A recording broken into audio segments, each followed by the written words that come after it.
Old underestimates the Brook. We will not bow to the bandits.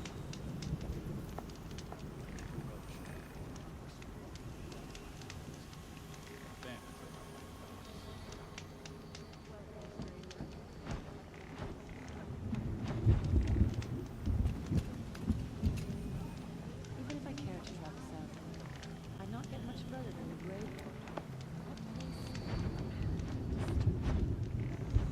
Someday this Tommy is going to just topple over and crush whoever's foolish enough to be near him.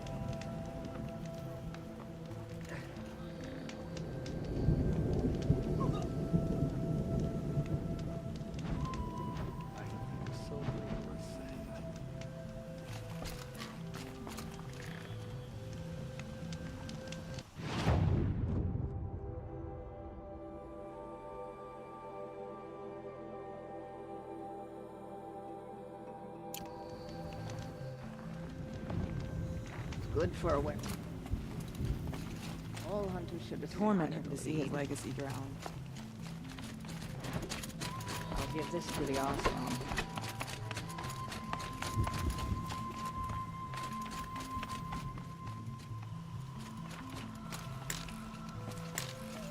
Okay, if I want to learn more about how this thing affects the machines, I've got to find them. To do that, I need to talk to her apprentice. Whoever it is.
Straight to the mark.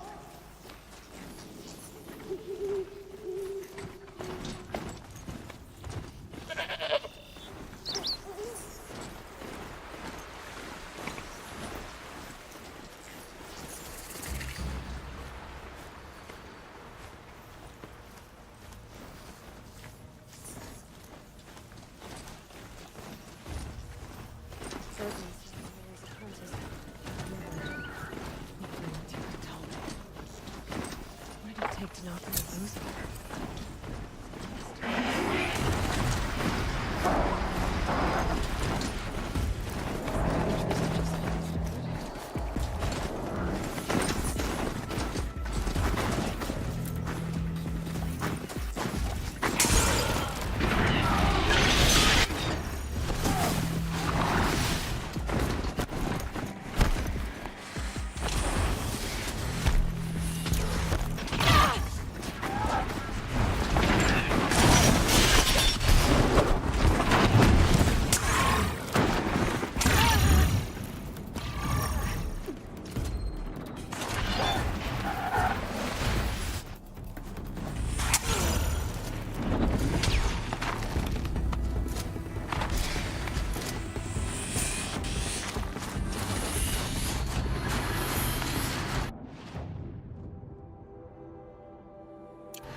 how deep the damage goes.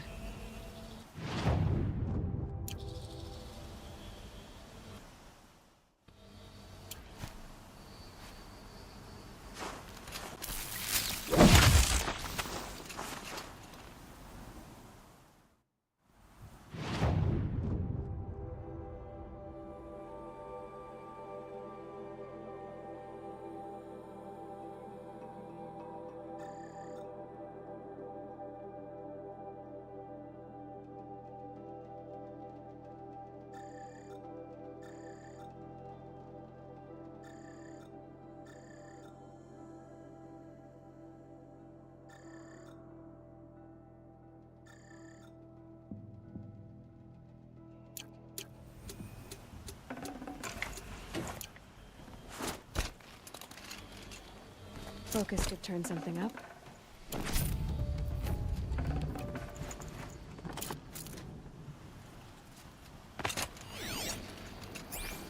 Looks like the scavengers ripped out 3 major points. If I could bring them back, maybe I could even activate it. But it wasn't sense.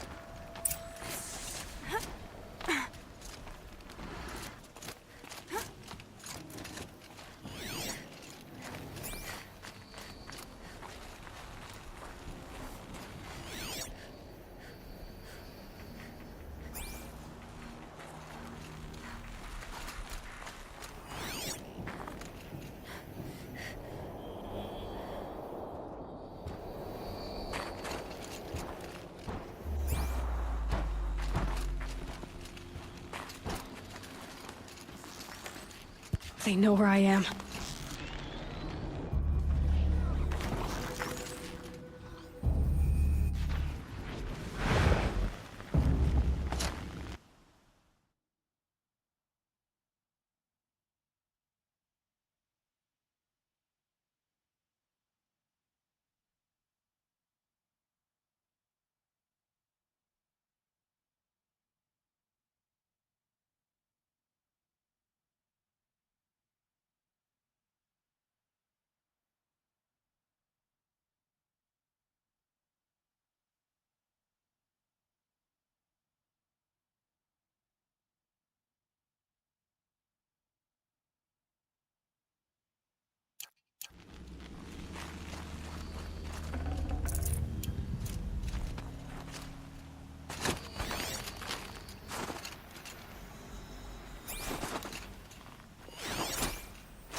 can't carry more.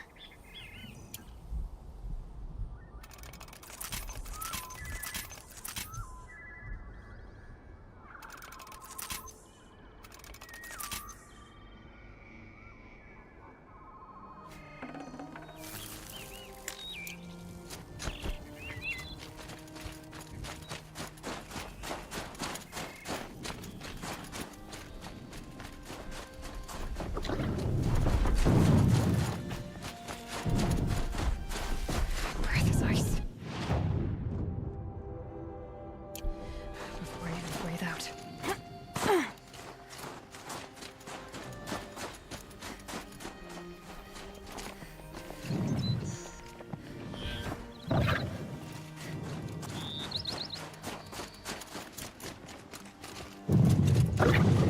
It'd be fascinating if they weren't looking for me.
Into the tall next part.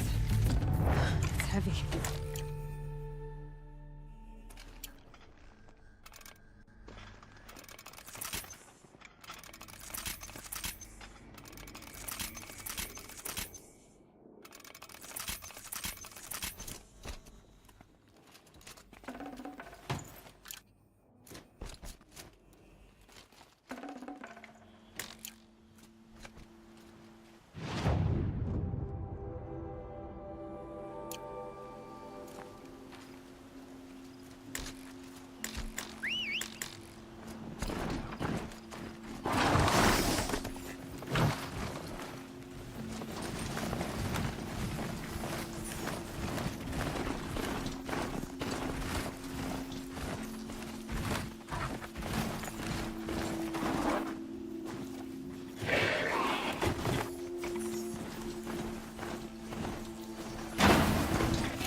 still in one piece.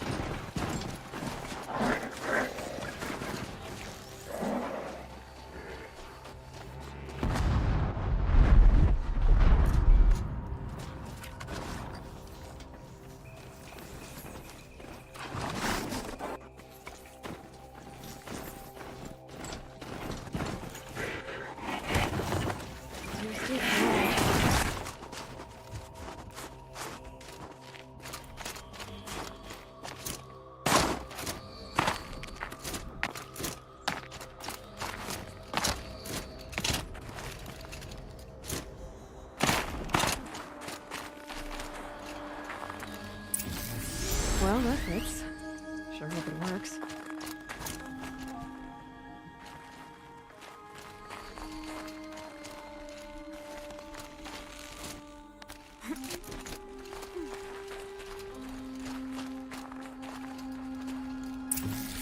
Well, it's in better shape than it was.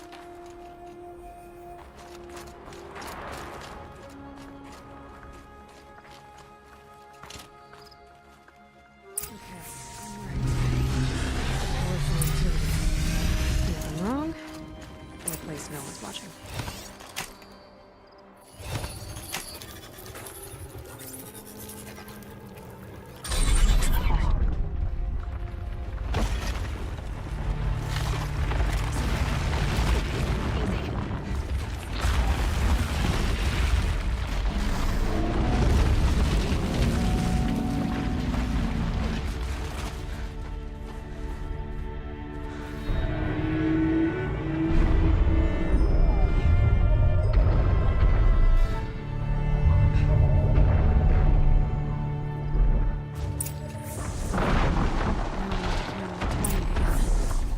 I'll need to find her.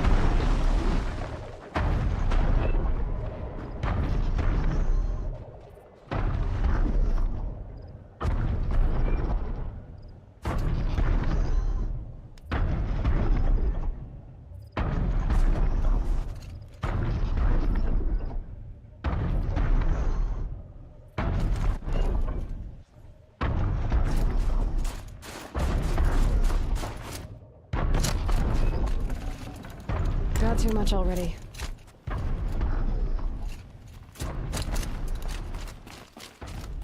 I should be able to jump onto the tall neck from here.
Not high enough to jump anymore.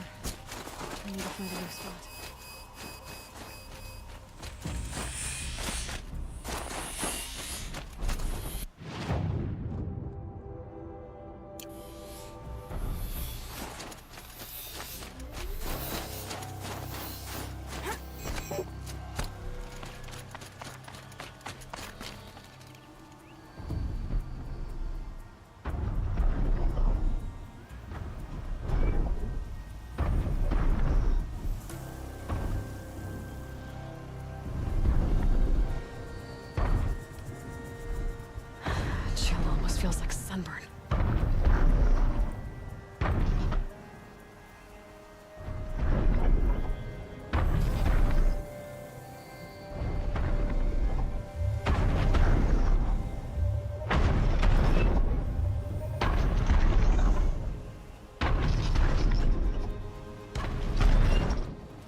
Altuk? Who are you? How did you find me? Bergrand told me you'd be out here. He's persistent. I've told that Oseram 1,000 times. I don't need to buy anything. And I'm not selling. I just need to find Araya. Well, you won't. She's gone where only shamans can tread. She seeks guidance from the voice in the blue light. That is her task. And the task she gave me is to observe the daemon's work. To stop it spreading, if I can. But what can I do about these towers? In only a few weeks, they've sprouted throughout the cut. The daemon's energy pulses from them. Rallies the machines, even repairs them.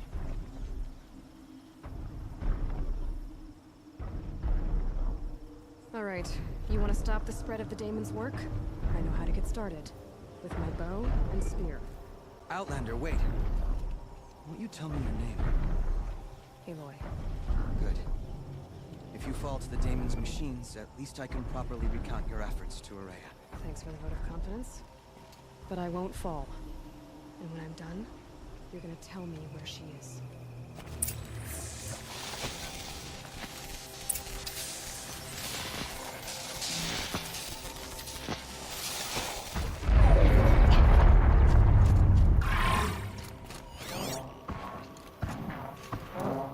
Interesting. Maybe I could have...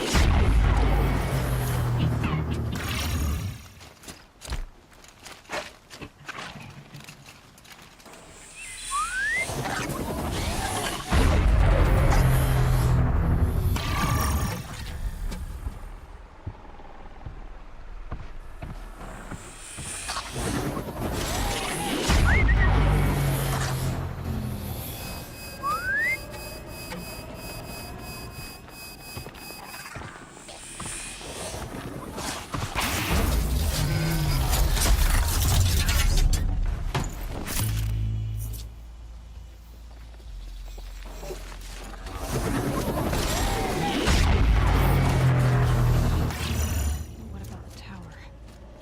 I might be able to destroy it.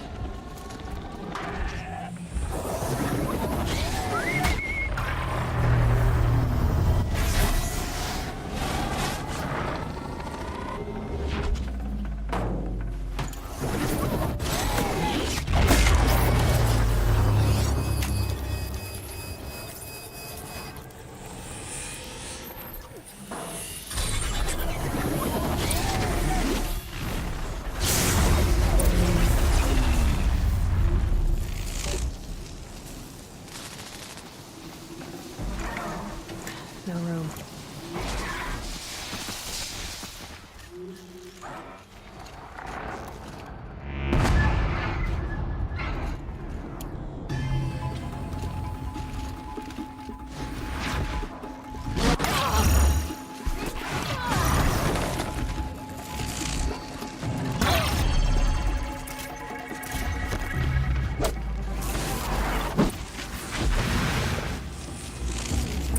Nearby machines. It can be overridden.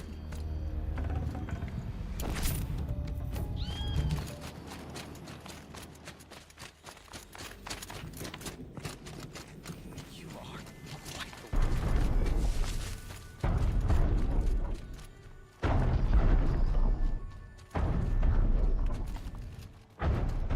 Seems I can take care of the machines and towers. The daemon's next. You claimed its power for yourself somehow. Perhaps Araya should meet you after all. What she truly seeks is hope. After what I just saw, you could show her that. She's in retreat beyond those mountains, the ice rasps. You'll have to walk the shaman's path to get there. You'll know you've reached the end when you come to a shrine. A great machine covered in blue gleam. Shamans who complete the path take a piece of it as reward. If you make it that far, you should too. You'll have earned it. Bergrand told me you're Araya's apprentice. In her absence, I serve the chieftain and his werak as an advisor, a scout, a speaker for the Blue Light. A lot of responsibilities. I don't know if I can live up to Araya's example, but I have to try. I owe her that much. She took a chance on me. An aspiring shaman from the edge of the world. No one else would. You said something about blue gleam at the end of the shaman's path? A crystal that builds on the bodies of machines in the oldest ice. We Banuk believe it's the stuff of the blue light, frozen as it escapes their shells. You might be more interested that merchants will trade well for it. Were you with... I wish I had been, even with all that happened. I'm no warrior, though, so she bid me wait. When Ourea and the chieftain returned, I saw them argue bitterly. I don't know what about exactly. Then she came to me, gave me my task, and left us. How do I cross this shaman's path? Go to the ice rasps. Then follow the markers through the ice caves and the waterfalls, and make the climb to the shrine. But be careful. The path is meant to be an ordeal, the final trial of a young shaman's training. And I'll find Ourea at the end of it? No. She goes further up, somewhere inside the mountain. If you see her, would you tell her... I have faith she will hear the voice again.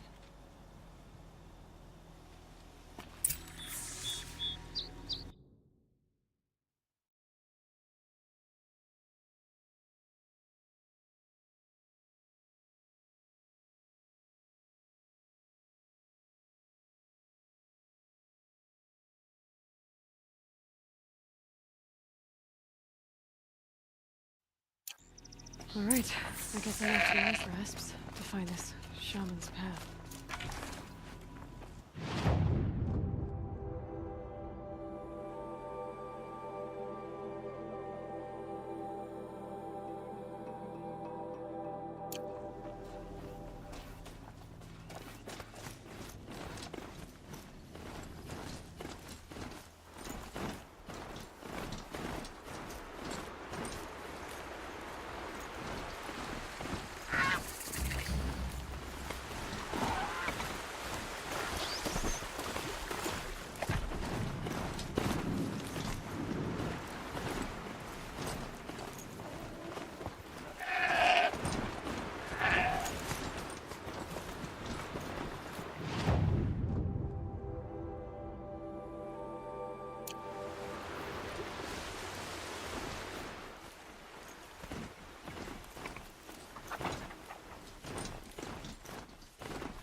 Looks like each marker points to another, giving directions.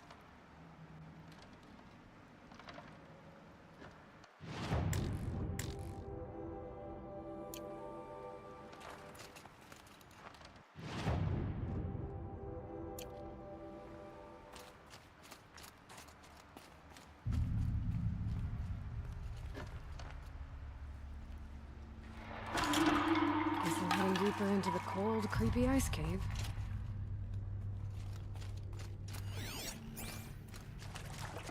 Dead end. But at least there's stuff.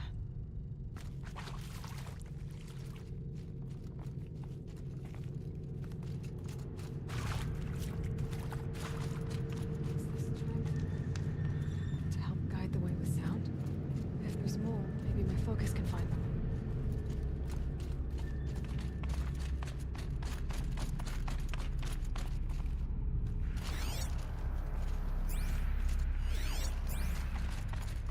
Wrong way.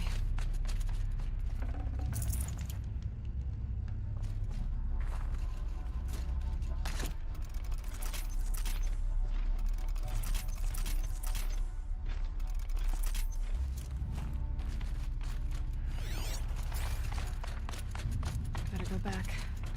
After I grab this loot.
Yep, focus can pick up the chimes. Should help me find my way.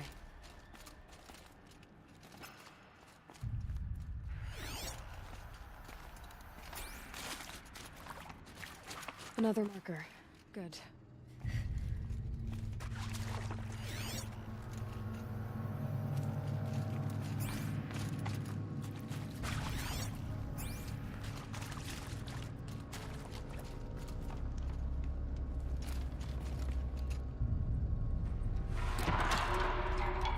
Okay, that way then.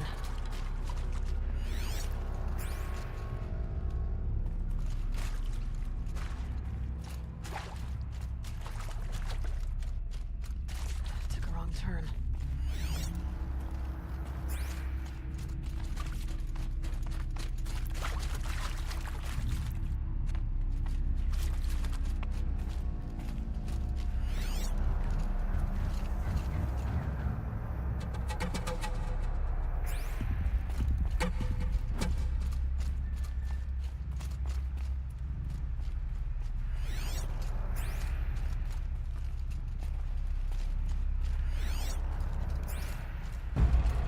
Wait. Back?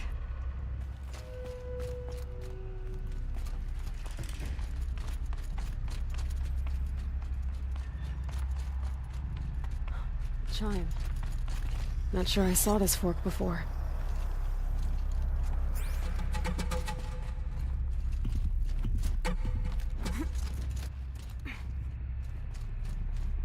Not this way. Then where?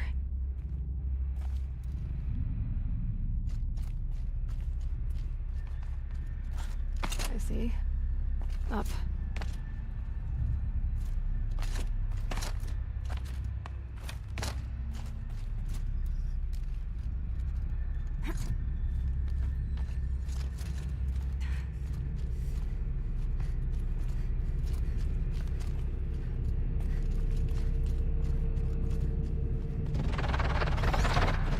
Stalkers.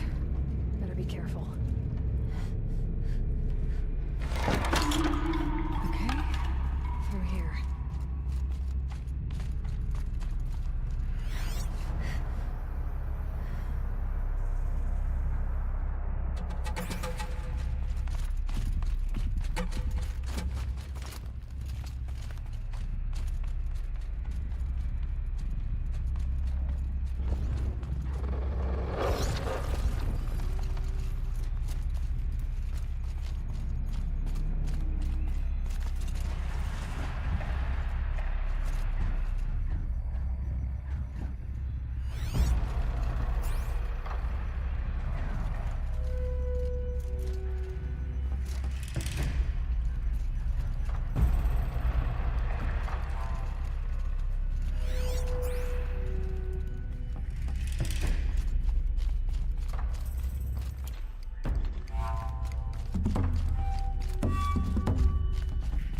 Gotta get past these stalkers, one way or another.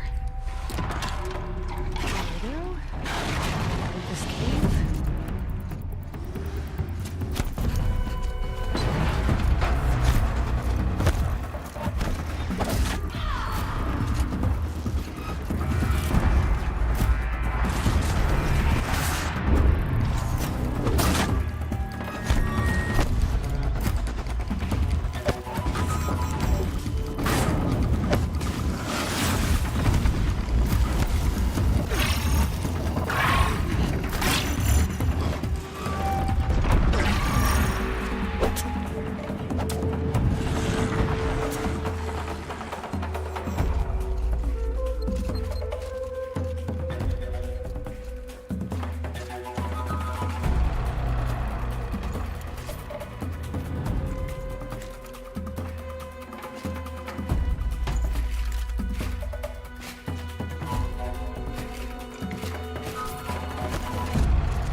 Done with the cave. So what's next on this path?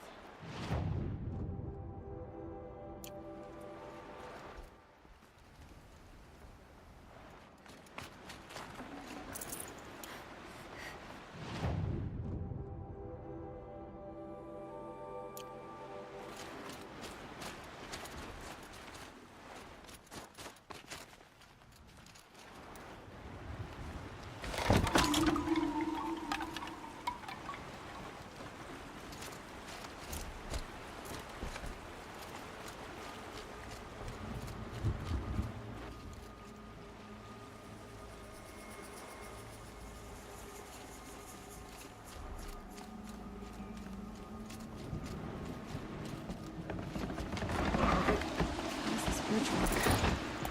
Looks like it needs to fill up with water before I can cross.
it is.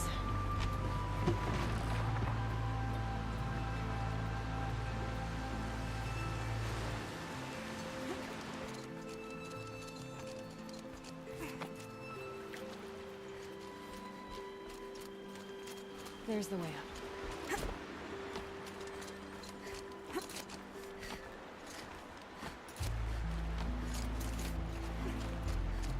I need to pull the rope to move this thing into position.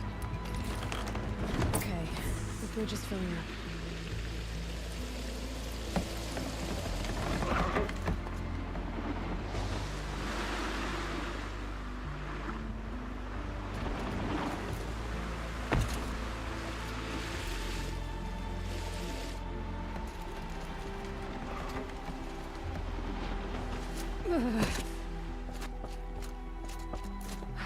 Made it.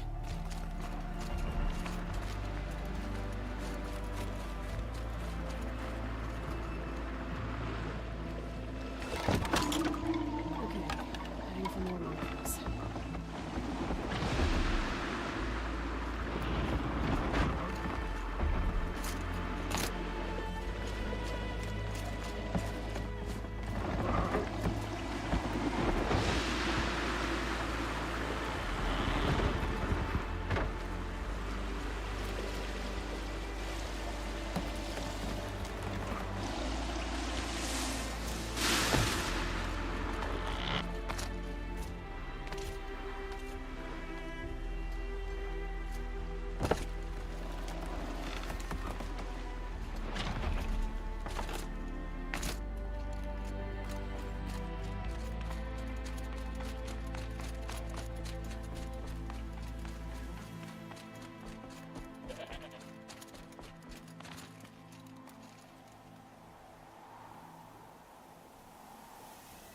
Cold. Very cold. I get it.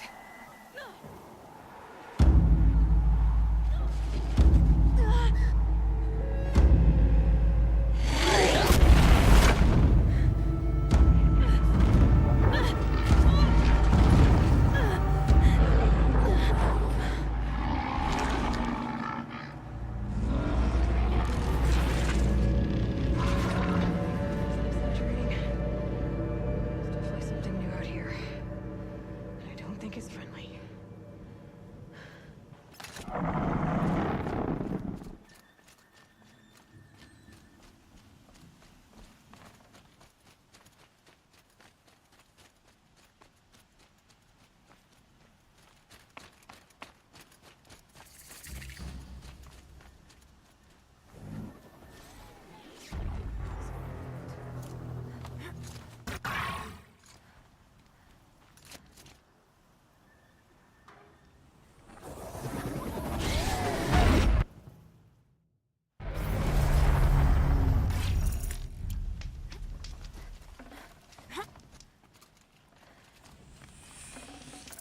Good meat.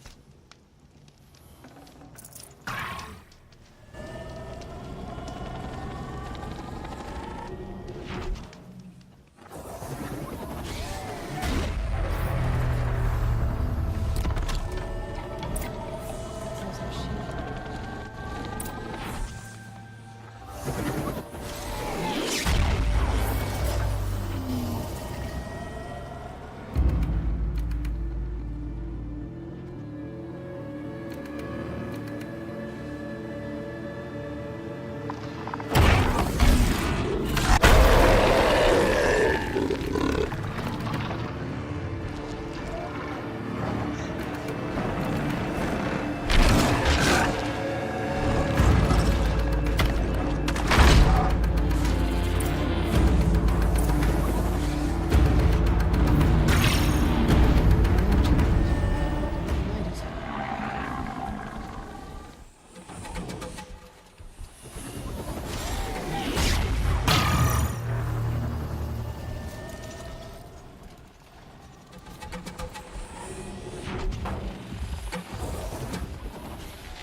I guess we're doing this, big boy.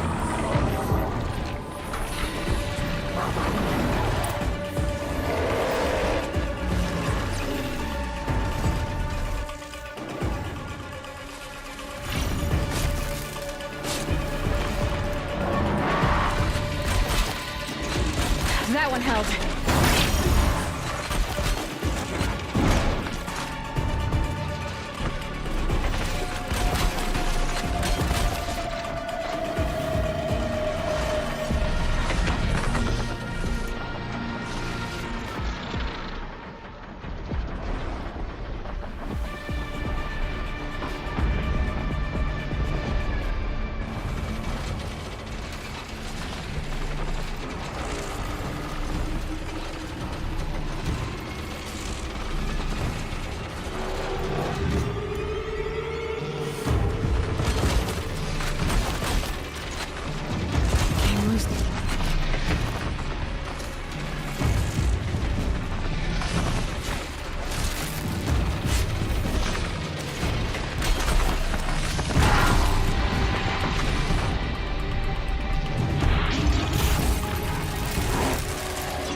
Stay still!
Scary new machine, done.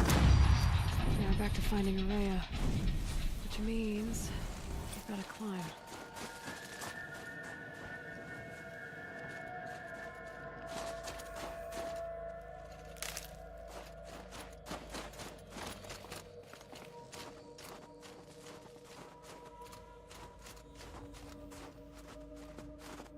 I should be able to get up there.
This must be the shrine Naltuk was talking about. Guess I should check some blue gleam. Sparkles. I can see why it's worth a lot.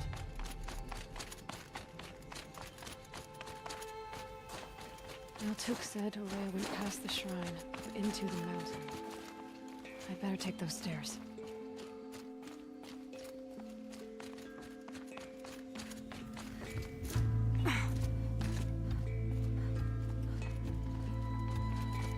An ancient door.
locked. Maybe my focus can help.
Another email from my sister. I haven't got time to think, let alone reply. Oh, that photo of the girl she sent didn't do much for my conscience. Jenny looks pretty proud of her pilgrim costume. Crap. I've never missed Thanksgiving before. And chances for Christmas? Near zero. I can't even tell them that all the work I'm doing is to keep them safe.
I wonder if my focus can pick anything up.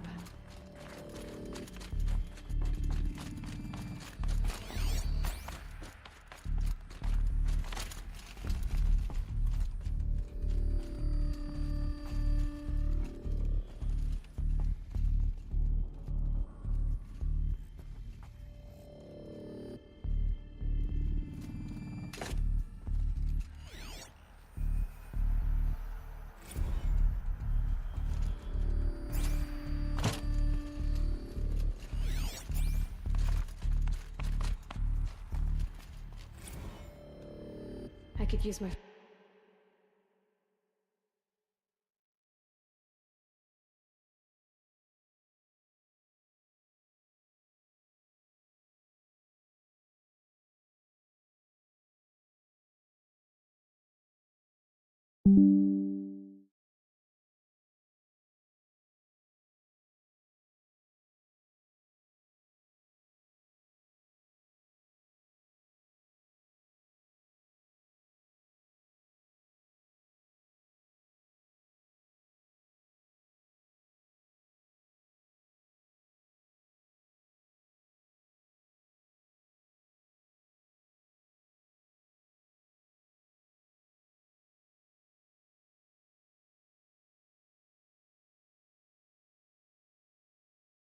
Focus to look around.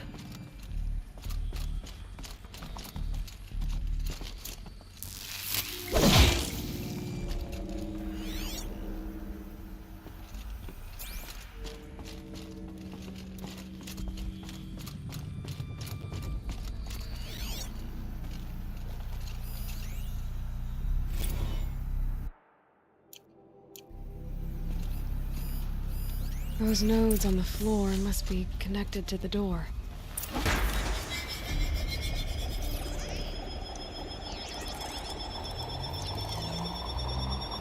So that did something. What am I supposed to do with these lights?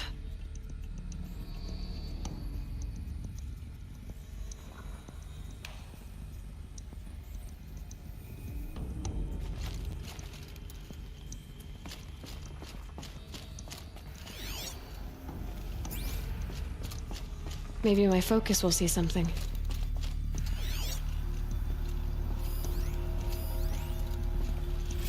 Director of Security Blevins is riding us like a petty tyrant. I can't even sneeze without triggering his control issues.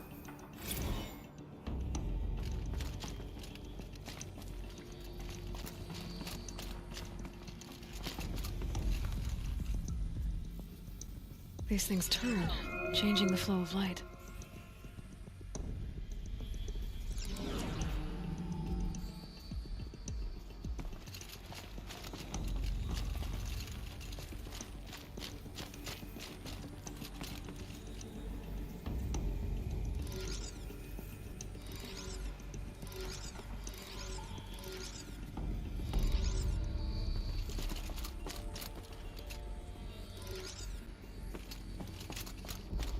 Could use my focus.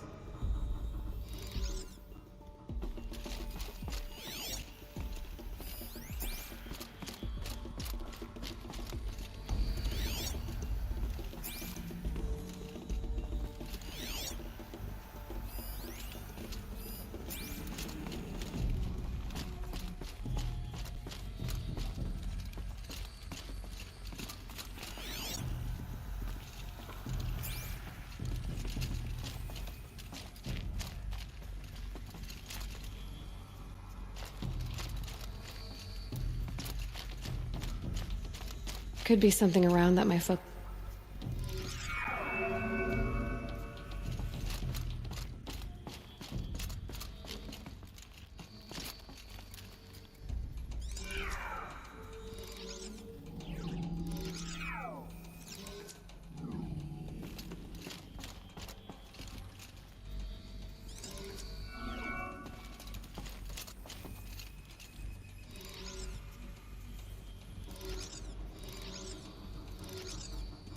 All right, let's see if the door's open.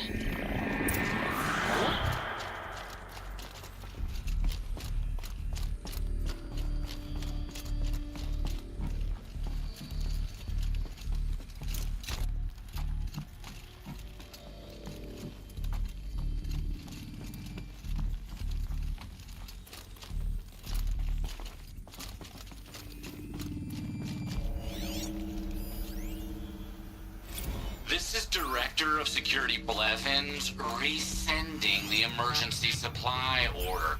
Try reading it this time, okay? You weasels don't want me calling my people in SLC. Check the area with my focus, maybe.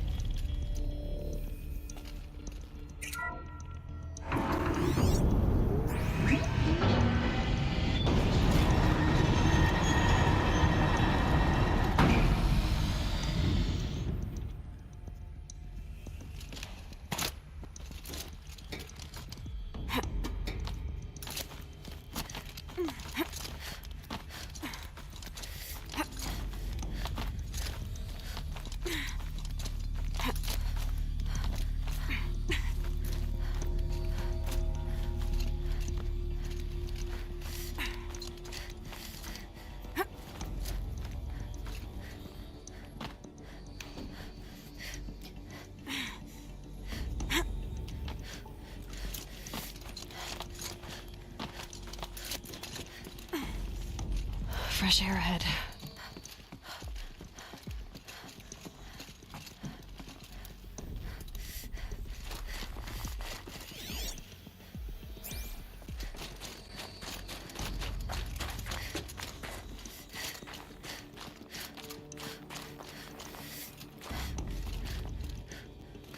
Out again.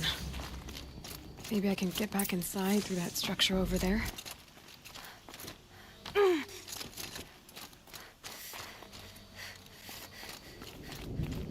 Looks like I need to get to those stairs.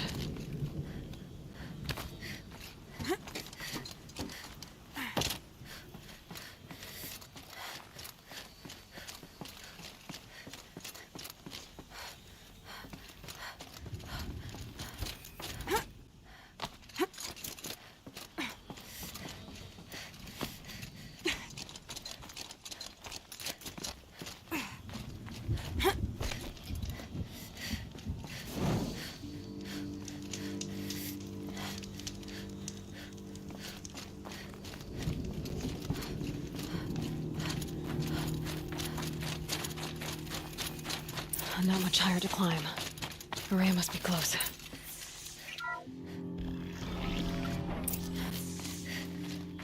She has to be in here somewhere.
I ask again, as I've asked 1,000 times.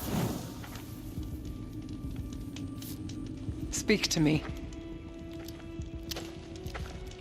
What more would you have me do? Is there no prayer that will reach you? No mark that will break your bonds? Ah! I can't help you if you won't speak. A whisper is all I ask, to guide me.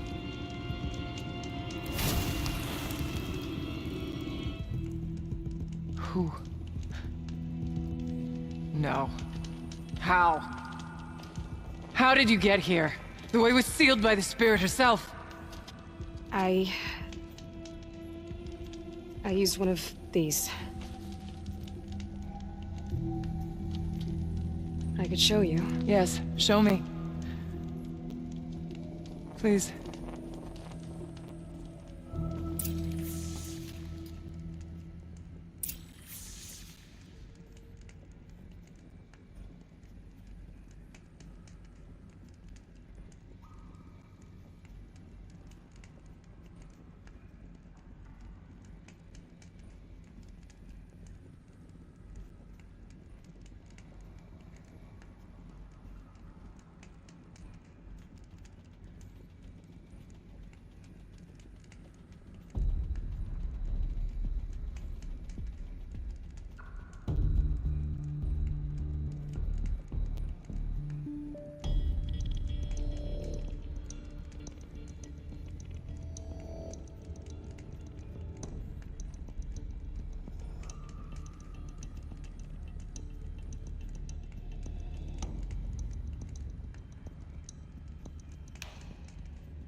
It's bigger, but I'll bet the goal's the same.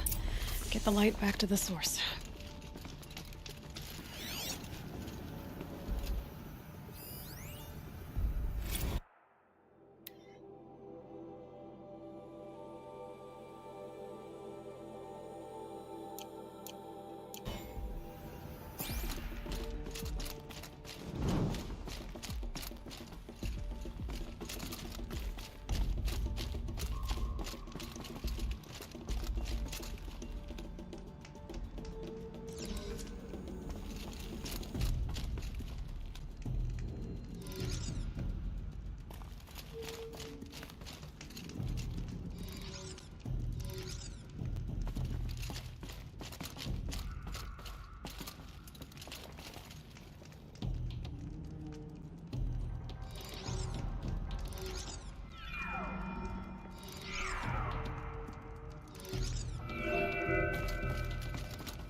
Huh. A little figure of some strange animal.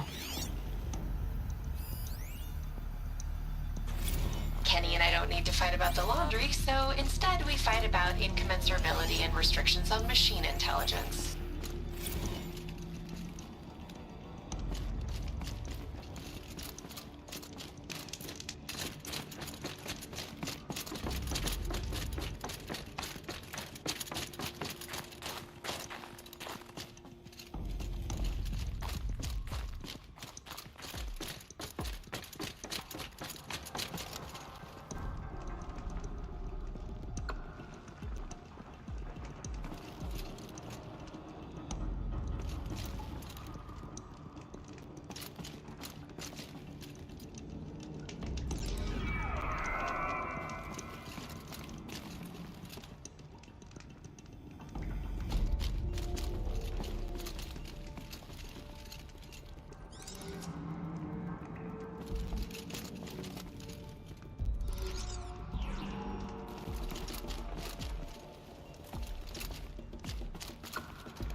Auxiliary channel recovered.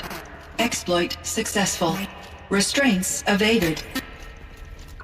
Is someone there? Aurea? Aurea, I need you. Transmission return to schedule task. No, I will not submit. Aurea, the daemon is forcing me. Aurea, please. Transmission terminated. You brought the spirit's voice back.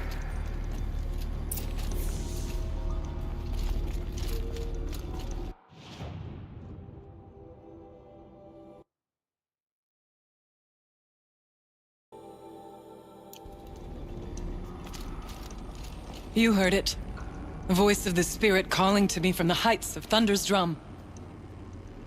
She was able to throw off the bonds of the daemon for a moment.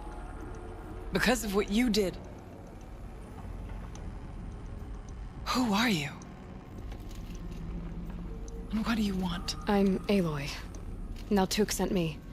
He thought that you could use my help. He was not mistaken. You've been a revelation. Now I know for certain that the spirit endures. Perhaps together we can find a way to set her free. Let's not get ahead of ourselves. I came all this way for answers, and so far, I haven't heard any. It seems to me that you are the answer. But of course, I'll tell you all I can. Bergren said you might know something about a man named Silence. That you may have had dealings with him at the Conclave? When that name is spoken, secrets soon follow. Or vanish, as the case may be.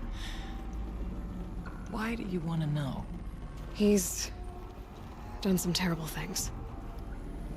But he's also helped me when no one else could.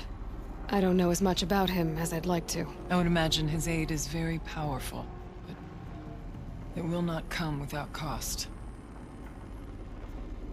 Unfortunately, I am sworn to an oath of secrecy by the Conclave on this matter. I get that.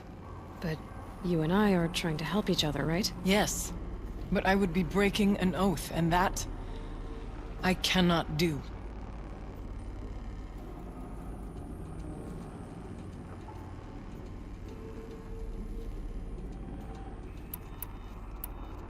You seem to have a history with this voice, this spirit. She saved my life. Here, years ago, during the war with the Karja. A raid scattered my Werak. I was cut off, alone. I lured the enemy into the Rime Drift, hoping to lose them in the mist, but they endured, so I took refuge in this cave. That's when I heard her voice. A wanderer, lost like me. A spirit of the blue light, yet sundered from it. She asked me for aid. She chose me. But I was in no position to help, not with the Karja after me. So she helped me first. By closing a door on the mountain below, one you must have opened to get here. Locked by means similar to those found in this room. It kept the Karja from reaching me. Safe from them. I was able to do as she asked.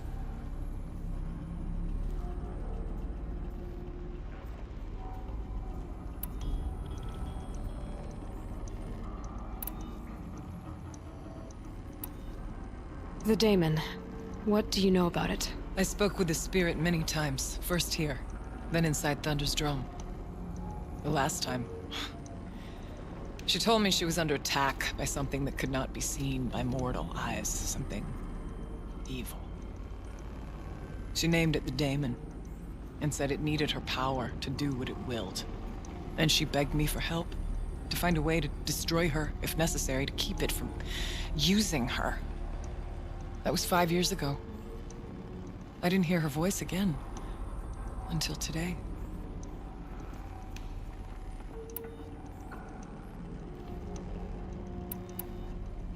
What kept you from the spirit, after it begged for help? I went to Artok, hoping he could protect her. But the war with the Karja still raged, and before I could reach him... I was ambushed by the Mad Sun King's Kestrels, and taken to Meridian in chains.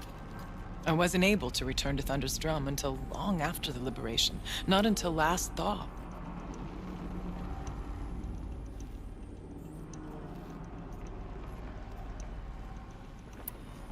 You said you returned to Thunder's Drum.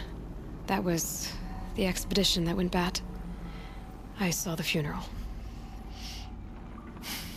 Yes.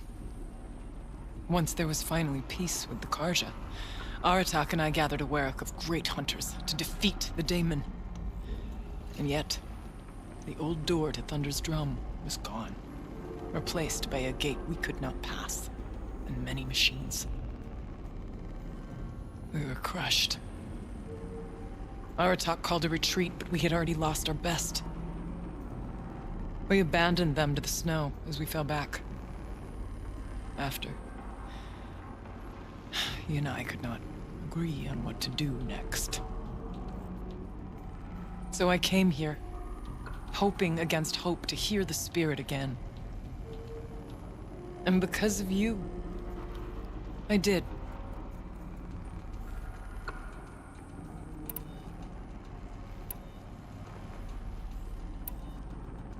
What did the spirit want from you? She said she was hurt.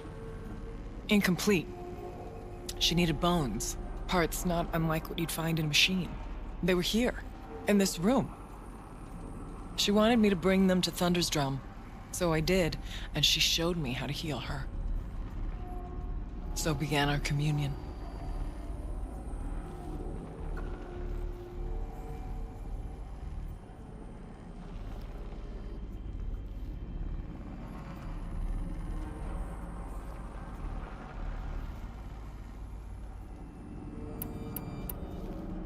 You had a communion with the spirit. Yes. Inside Thunder's Drum is a room like this one, only larger, with an altar. I went there many times to speak with her. What did she say? She told me she was lost and needed my help. She asked questions about our lands, our tribe, and she listened. With patience. With wisdom. I told her things long kept silent about my family, my dreams, my fears. She never tired of me, never judged. We kept each other's company.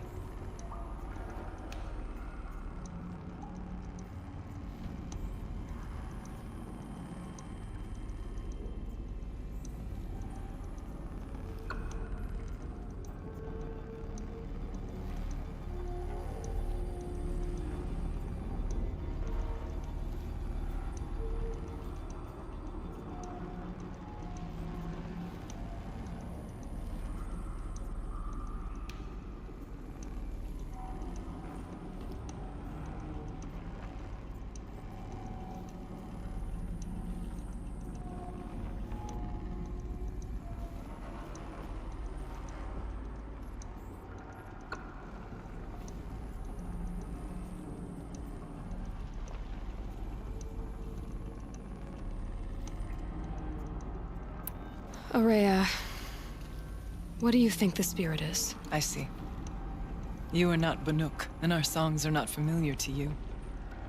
You do not know of the blue light. That which struggles to survive in our hearts and animates the machines.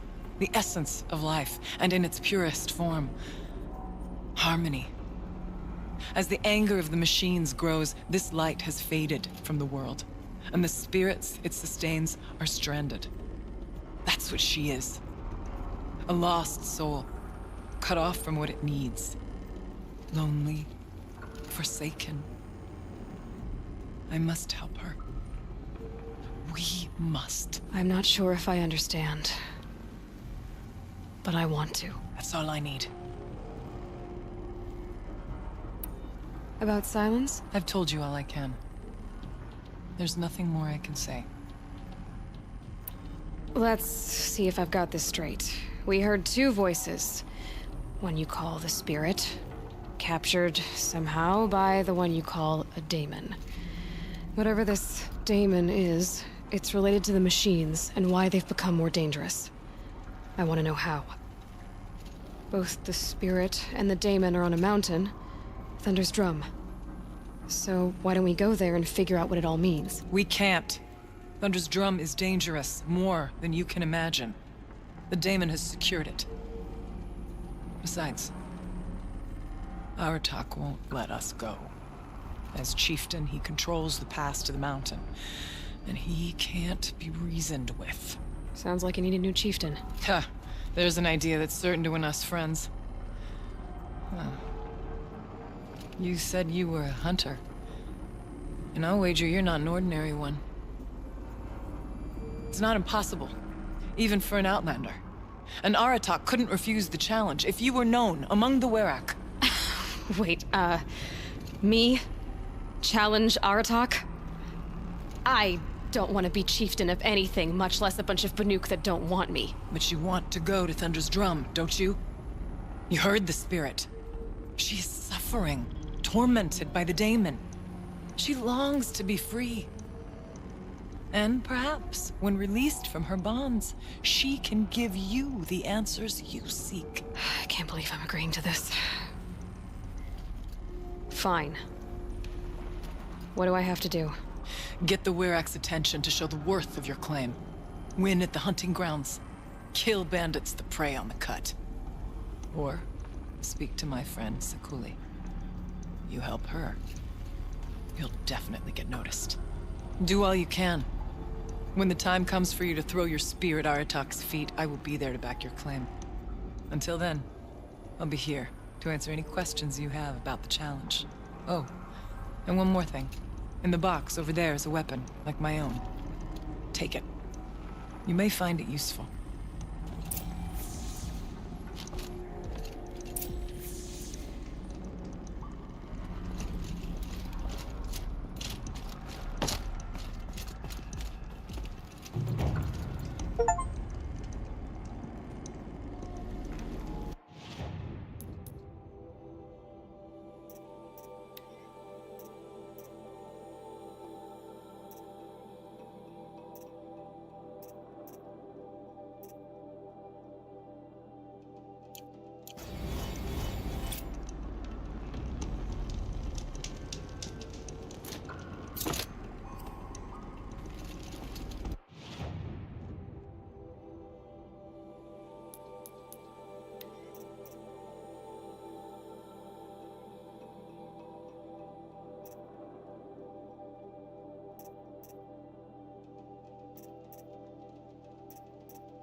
Feels like if I blink, my eyes will freeze shut.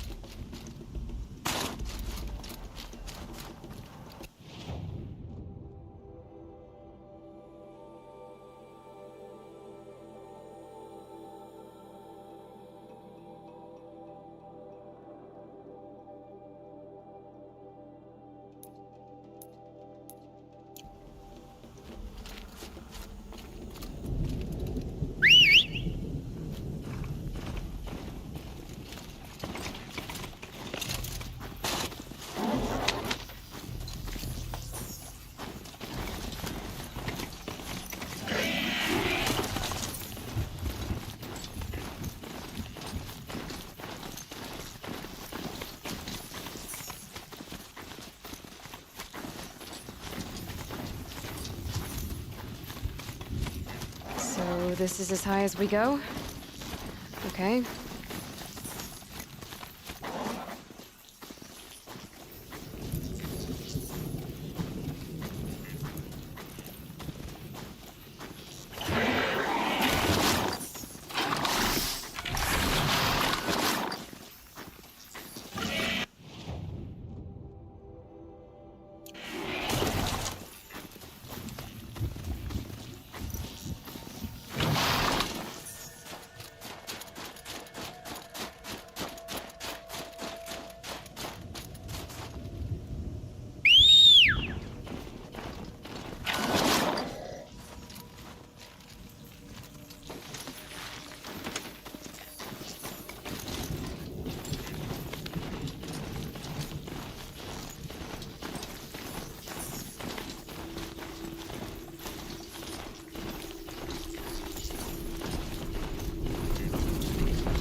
fades from the world. If Ikri's not coming...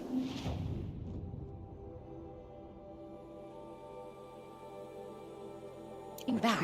She'll be back. She never falters. But if she has, then I'm the one who can throw a spear the farthest. And I'm the one who can climb ice the fastest. You have passed one test. The next test.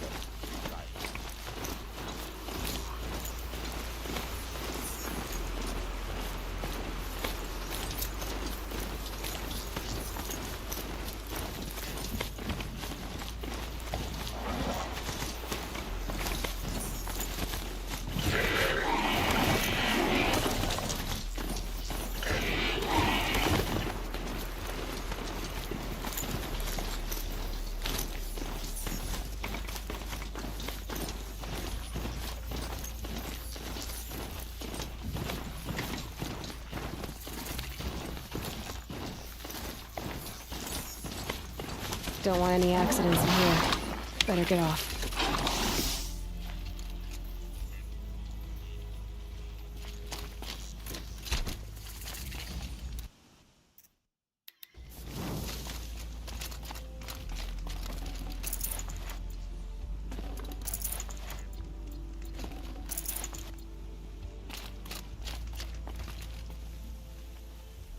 Keeper, Ourea said that I should compete in the trials here. Ourea did?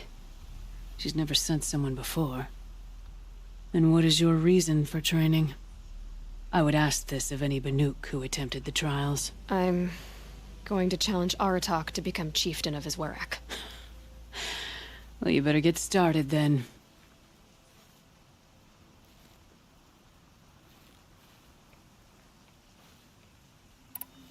If you need to know about the trials, I'll explain them to you.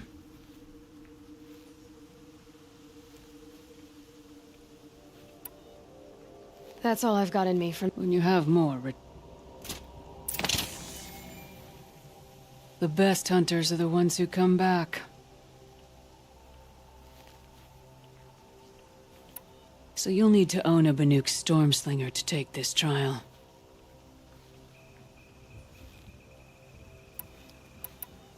The Onslaught trial challenges a hunter to withstand the ebb and flow of combat. Machines will be released into the arenas in waves. Pace yourself. Strategize. Only then will you be able to defeat them all without being overwhelmed.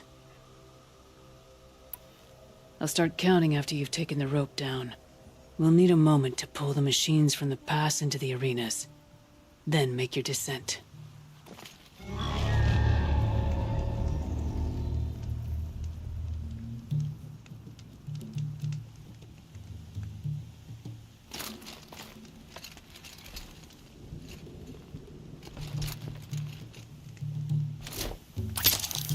Bad day for one of us.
arena down. What do next?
I'd have to ditch something.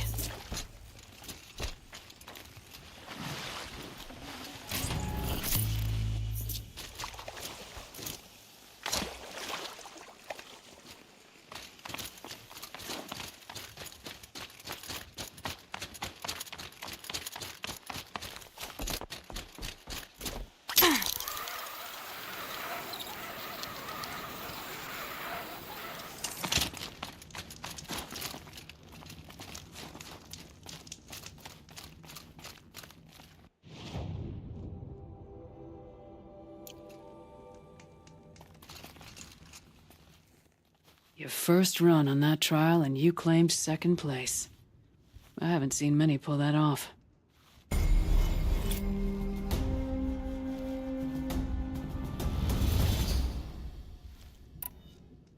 No more trial. You can always come back. I beat a champion's time. That should get the Werak talking.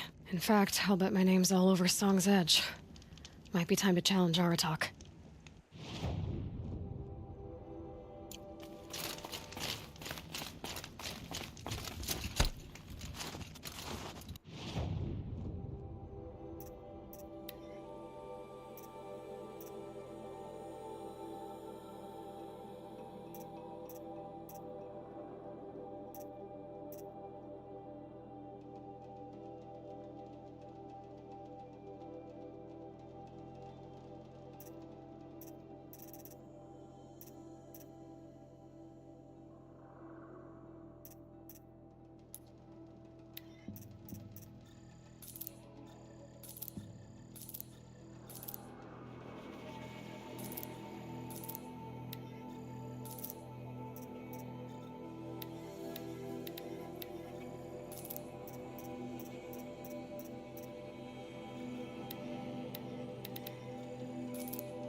Weraks of Banur better than ours. We hunt just as well.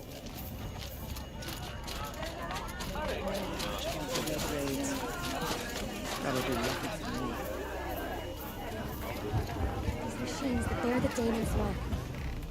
My people have been telling tales of your accomplishments. Seems you have taken a special interest in our stretch of snow, Outlander. Yes. And apparently this is the only way I'll get to see all of it. Is this a challenge? For the Werak. You? This must be a joke. It is not a joke, Aratak.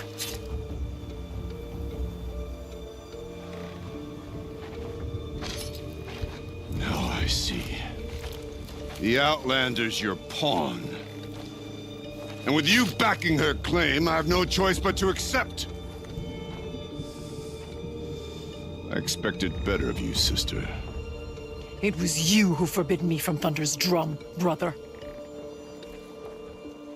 Brother and sister? This is a little more complicated than I thought. No, it's simple. You will meet me at the Frost Figures, and I'll put a quick end to this mockery.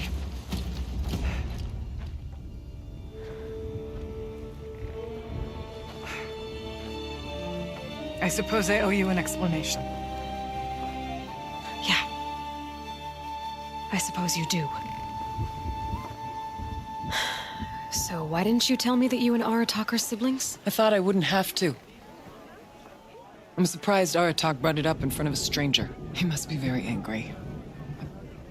I'm not always the best judge of people. I prefer the company of spirits. They're simply my own. I didn't want you to think of our pilgrimage as some sort of family squabble. It's much more important than that. It's bold, I'll give you that. Going after your own brother. He gave me no choice. He thinks I'm a child to be shoved to the back of the hunt. He would forbid me from my destiny.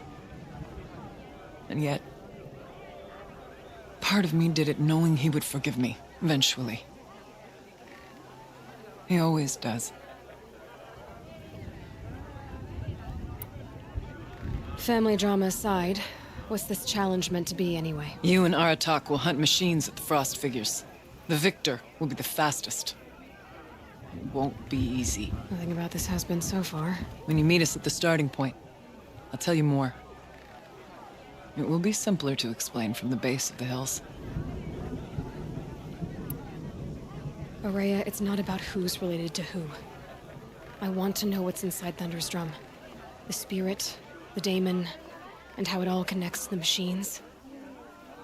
But if we're gonna go through with this, I need you to be straight with me. I underestimated you. And Aratak. I won't make that mistake again. See you at the Frost Figures, then.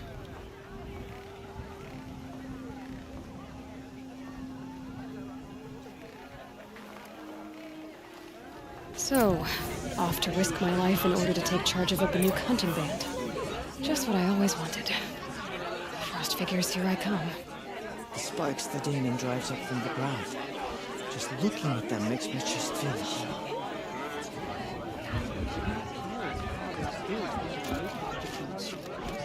These are different times.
Rare part.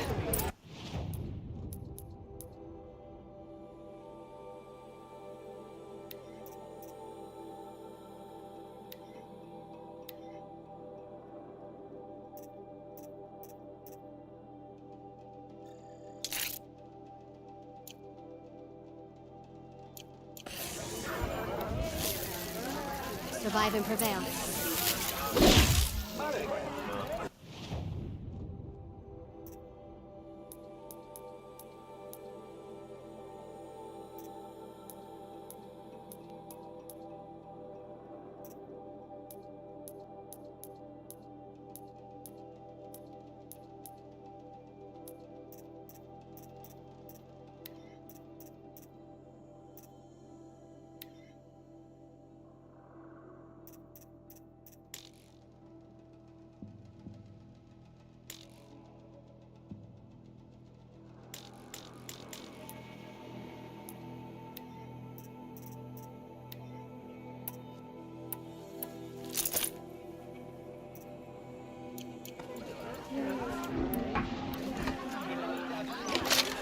These cities of the south sound like wonders. Is there a tent I can take?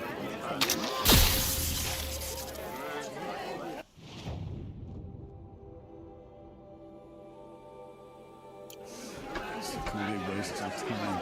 Need a Clifford note. Challenges.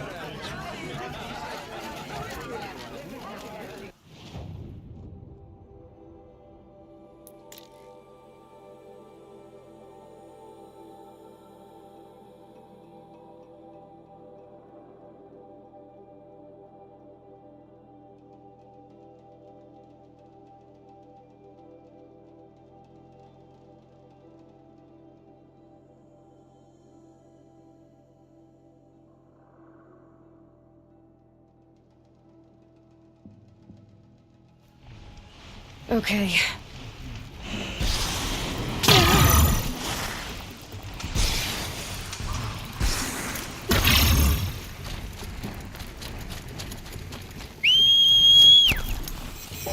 Okay, the frost figure should be just up there.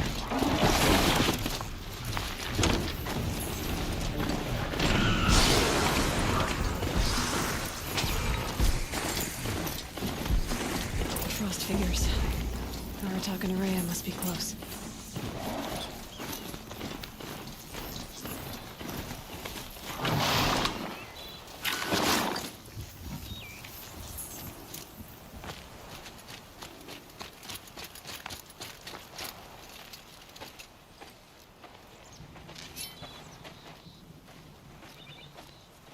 Outlander.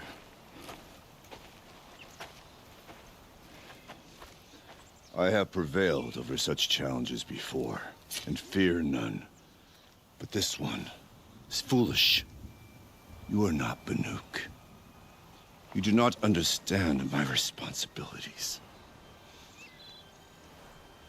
I ask you, one hunter to another, withdraw.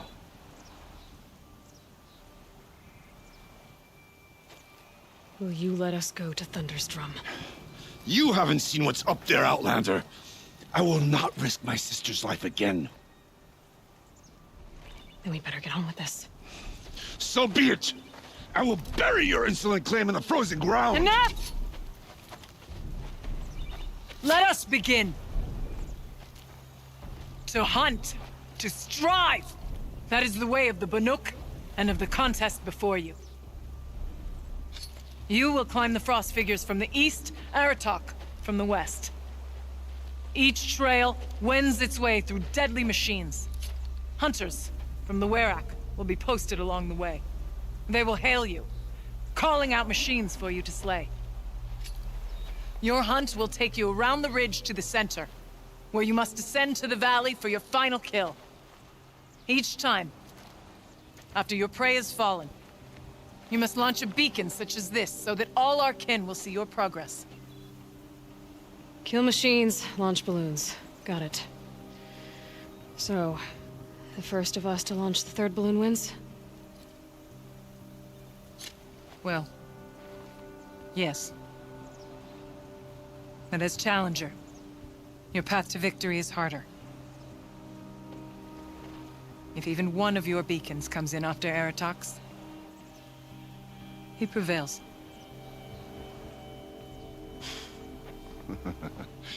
You had your chance, Outlander. So did you.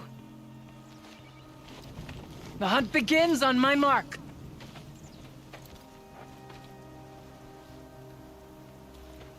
Now!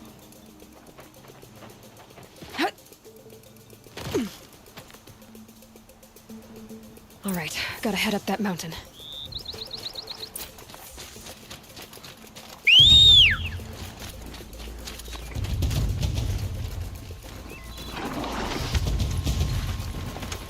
Looks like there are a few ways to go up, and those rock paintings mark the paths.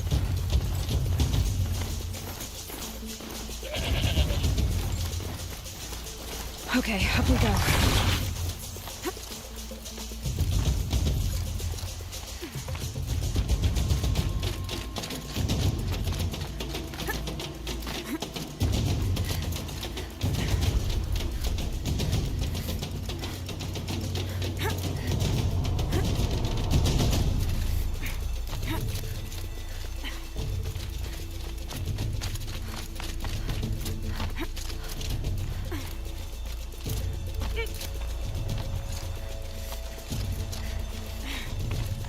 Come on, Aloy, time's wasting.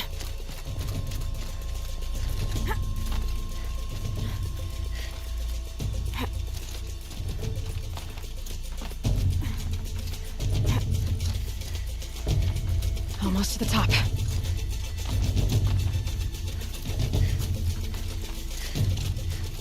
All right, Challenger. You need to take out the herd below. Every machine. Kill a herd. Okay, I can do that.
Drop the ladder for you! Climb on up and launch a marker!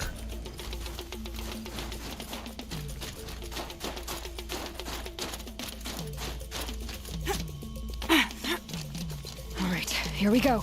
Now climb the ridge and launch your balloon!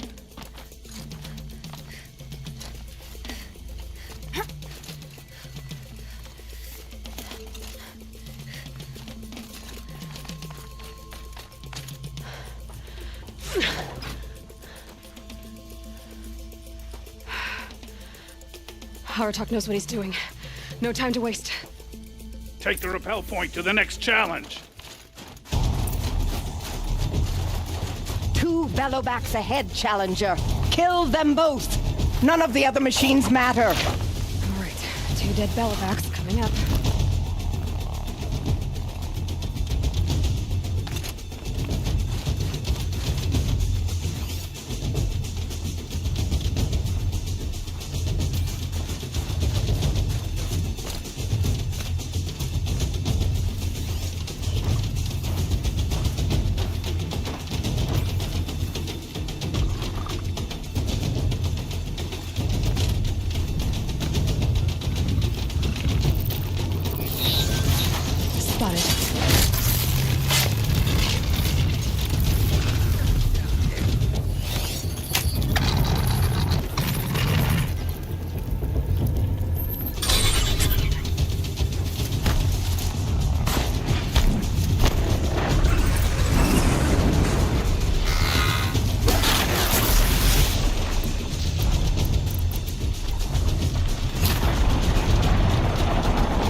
Challenger, raise your marker!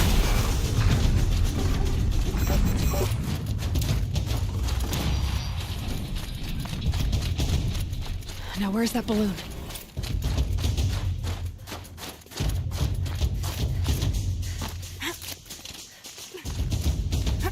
Come on over here and launch your balloon!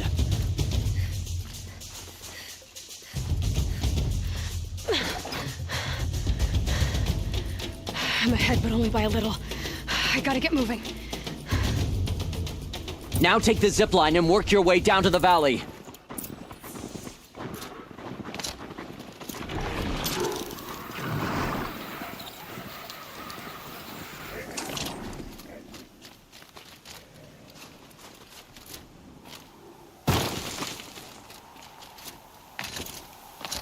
Storm's kicking up. Can't see much.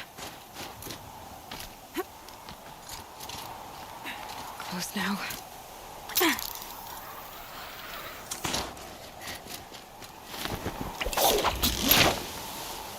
Almost down.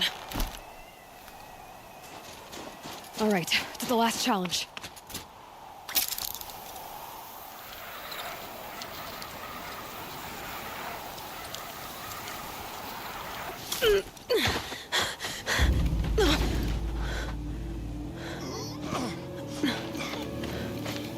Something's wrong. My kin should be here, driving in our final quarry. They're right behind us!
So it's true.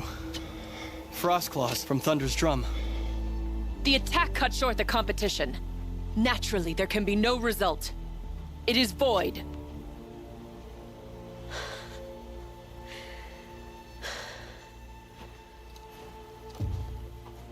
You saw what she did. She defeated the machines, not I. It is proven. She's the better hunter. We are Banuk. Survive, prevail. What else matters?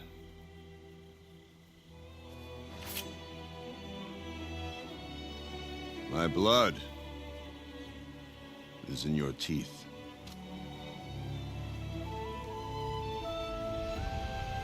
I take my place behind you on the hunt.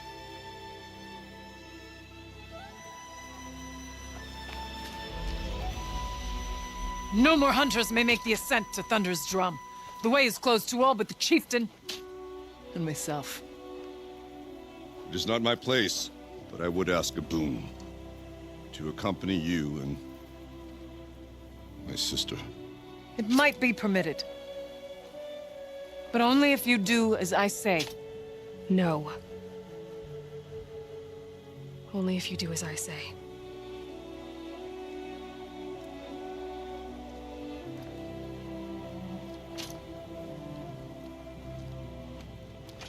Thunder's drum awaits. There's a camp at its base, Long Notch it's called. Meet us there when you're ready.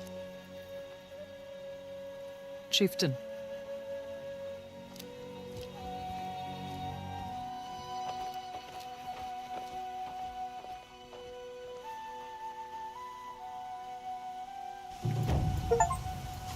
A new outfit. And a weapon like Artok's.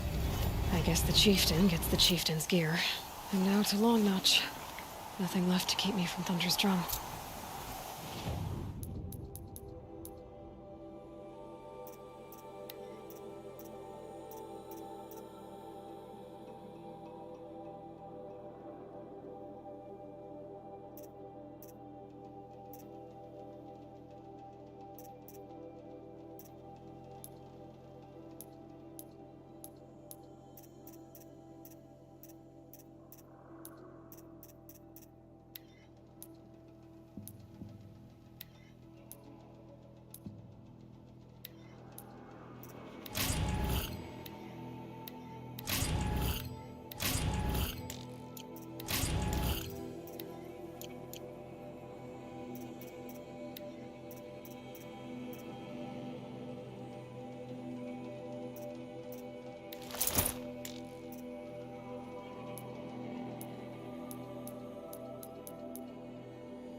off these pulses.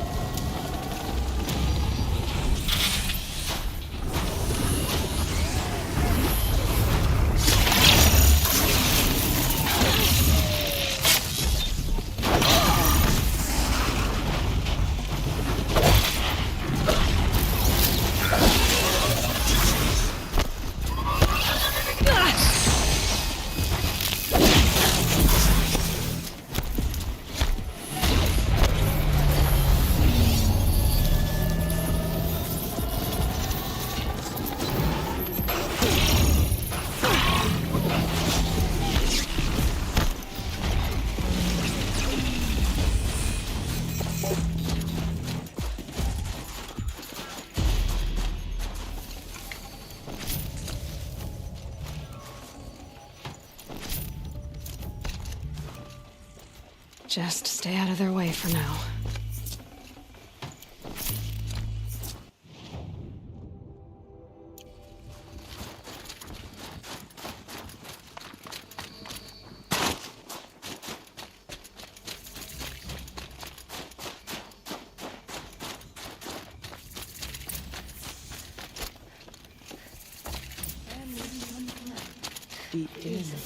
As thick as the snow in the cut. It's something to see. Long Notch is well stocked, as you asked. But our purpose was to take back the mountain. Now what? Stay prepared. Sharpen your spears. Should we not return, defending the cut falls to you. If our chieftain agrees with this course. Sounds like good advice, but let's hope it doesn't come to that. Chieftain? The weight of command is no small burden. I can see that.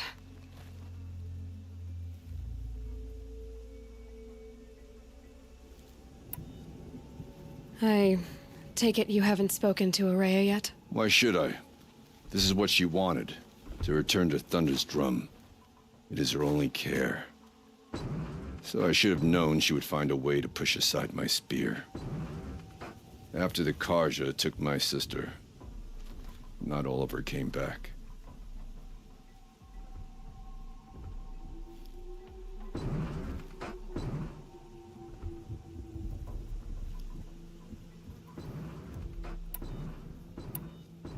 What happened to Ourea when she was a captive of the Karja? As a shaman, she's adept with machines. Tracking them, stunning them.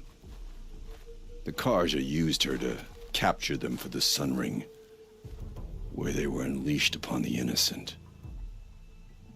They made her part of their blood sport. The shame she suffered beneath their pitiless sun. She survived. She endured. Endured by reminding herself of the spirit, her purpose. And now that's all she has.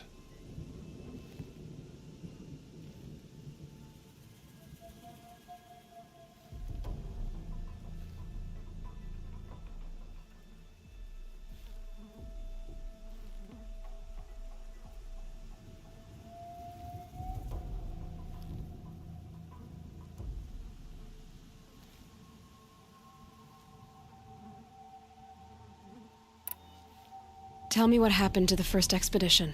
Ourea led the way to the summit, but it was blocked by a great door. Some kind of cauldron, new metal. We tried to break through, but it was unflinching. We were exhausted, no way forward and machines behind. I made the call to push back. It cost us greatly. But to remain would have cost us everything. I had hoped to never subject Ourea to that again.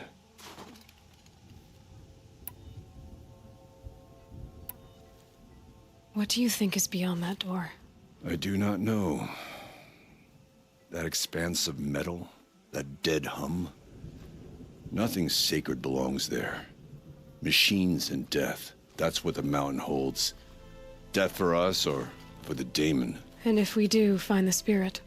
Then perhaps we should put it out of its misery.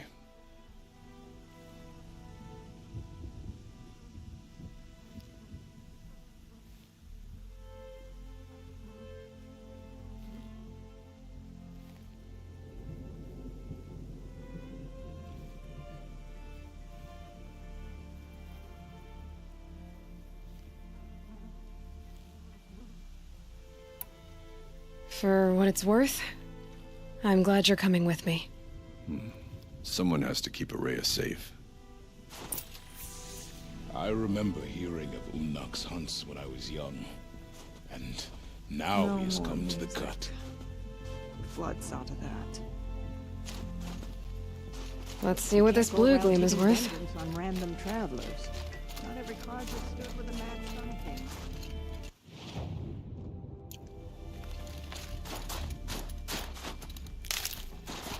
Water rapping on that stone. That's a sound to sleep to, not live a new part of things.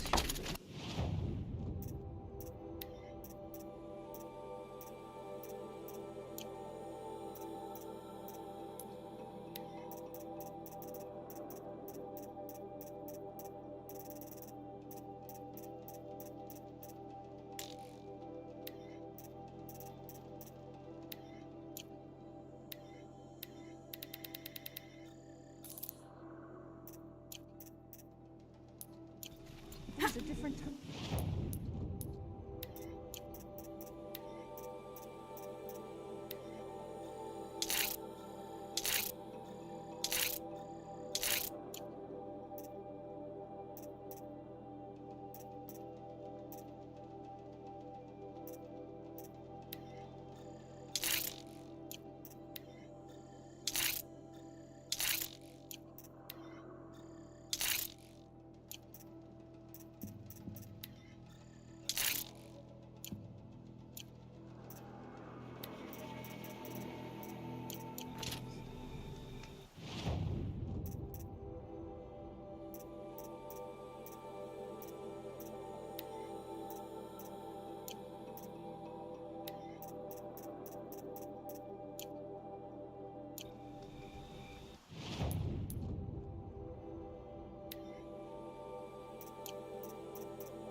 Give this to the Aslan.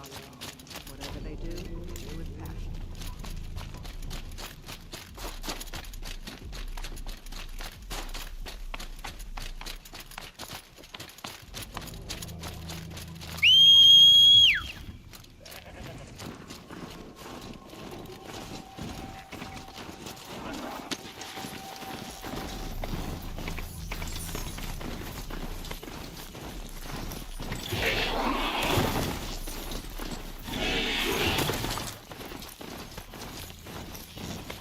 It's on foot from here.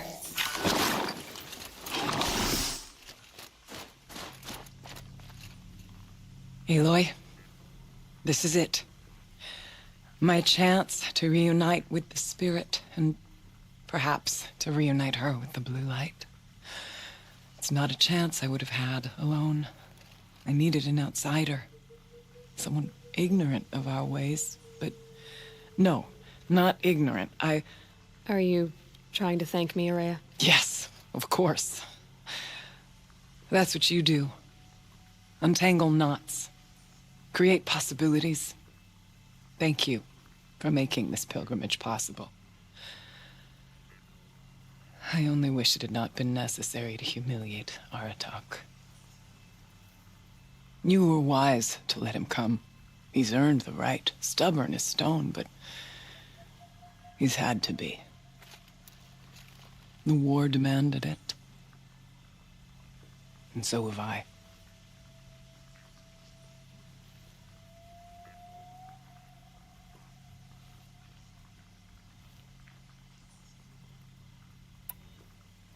Now that I'm chieftain of the Werak, I don't suppose I can order you to tell me about Silence? Aratak would never have presumed to grasp for a secret of the Conclave. But you are not Aratak, and if you have dealt with Silence, your need is well apparent. Silence came to Ban-Ur from the distant north, a young shaman of the Owl's Watch. A remote Werak that rarely comes south to parley. Silence was a shaman. He was. Or at least, when we sent runners to ask the Owl's Watch, they said he was. His knowledge of the machines was beyond compare, and he was hungry to trade what he knew to the rest of us. It didn't take him long to gain the trust of the Conclave, and eventually, an invitation to attend. What about you? Did you trust him? No. But he impressed me. He carried himself with poise and authority. I wanted to learn from him, but that was not to be. He was granted knowledge of our most sacred meeting place, the frozen caves of the Malmstrom, a month's march from Ban-Ur. He met with us there, as is custom at high winter. But when we next returned, the caves had been looted. Relics of the old world stolen. Holes cut in ice and metal. Yeah, that'd be Silence, all right. He vanished with the spoils. We sent our best trackers after him. None returned. And when we checked back with the Owl's Watch, those who had vouched for him were gone. As though he never existed. Some in the Conclave began to doubt he was even Banuk to begin with. And what do you think? He committed an unforgivable sacrilege. He's unscrupulous and dangerous. But also brilliant, skilled, and knowledgeable without equal. Except, perhaps, for you. Anyone else I would warn off, but you may be able to treat with him safely. Just don't lower your guard. I'll keep that in mind, Horea. Thanks.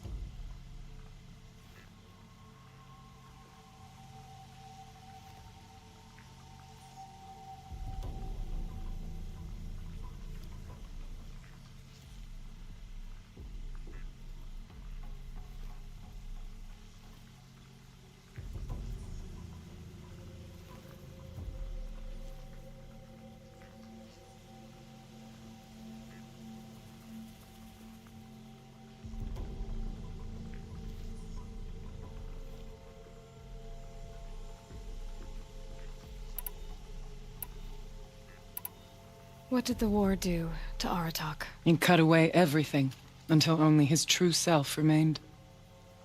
Unyielding ice. No Banuk has more sheer will.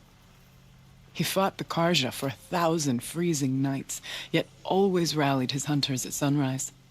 It is said he endured 23 wounds in those years. His hunters counted them. He never complains of one. Instead, he complains that life with me is harder. He's right. What have I ever given him but struggle?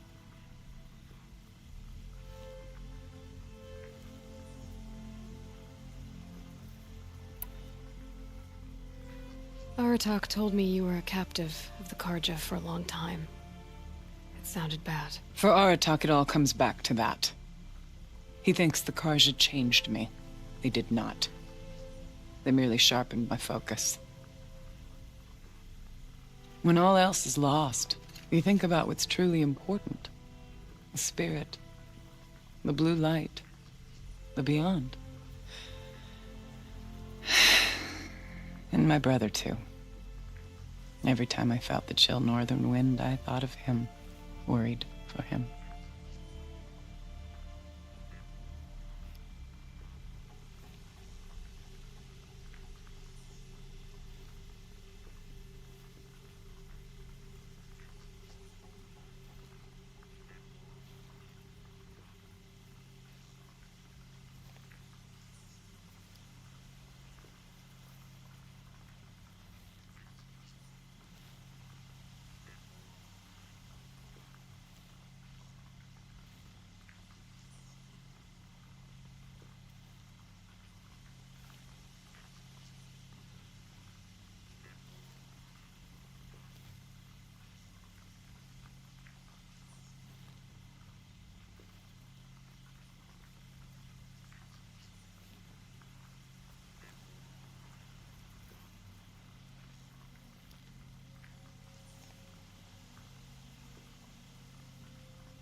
What are we gonna find up there, Rhea? Ruins. Machines. And a door, like that of a cauldron. I have faith that you can find a way through it, Aloy. For beyond it lies the spirit. I know I can find her there. Though I do not doubt the Daemon has tried to hide the way.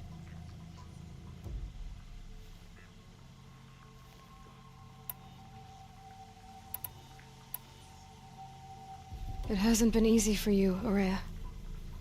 Getting back to this point. It was all to hear her voice again. This time, we both will. I'd like that. Are you ready then?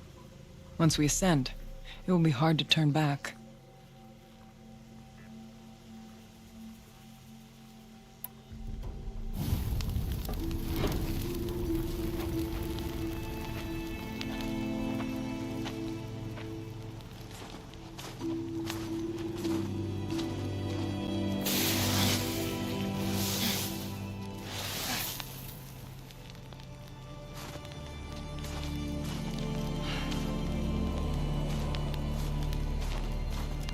Finally, we ascend. How? I don't see a way up. Not up. Through. No, brother!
So you see, I too can call upon the power of the Old Ones.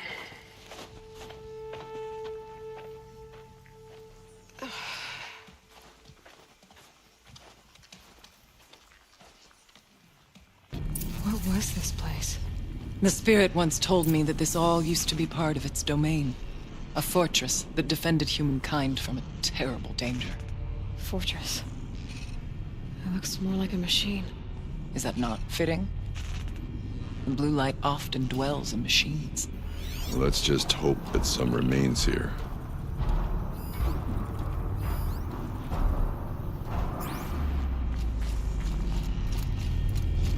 Metal pillars, tall as Benure's cliffs. I still don't like it.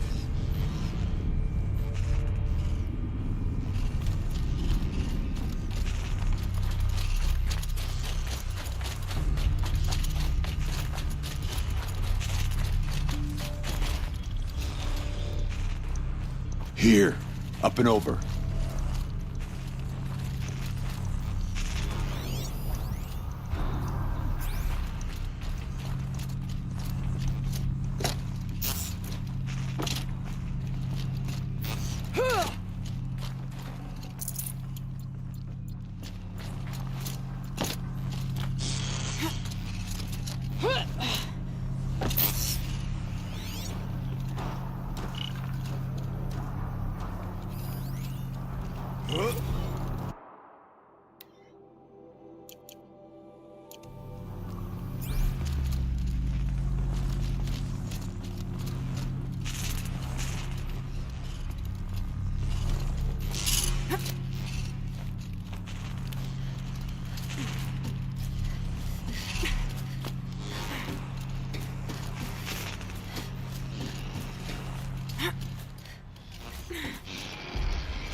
machines.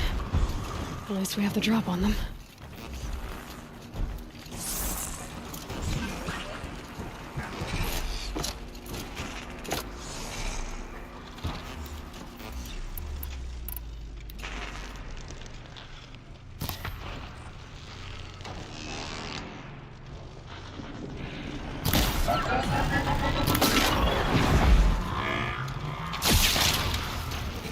I couldn't make contact!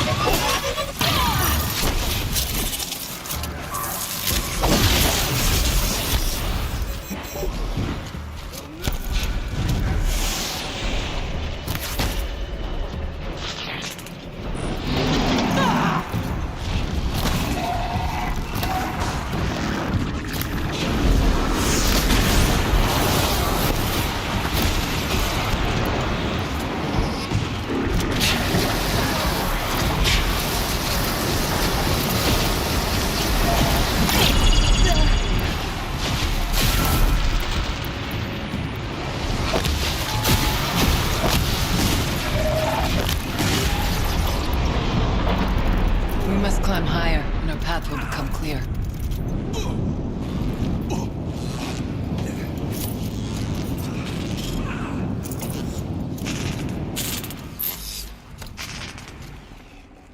Should have brought a cart.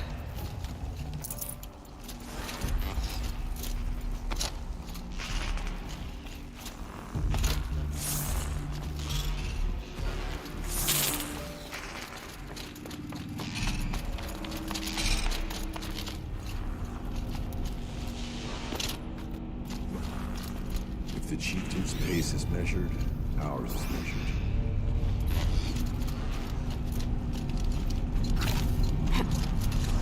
Yes, this way.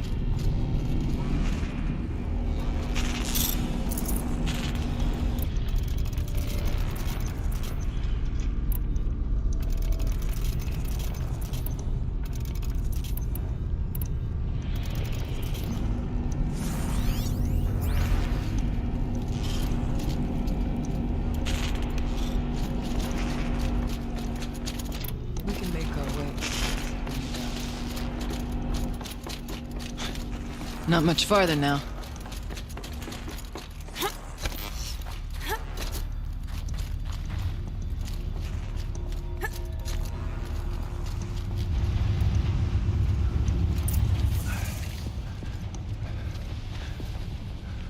Last we were here, we fought our way through there.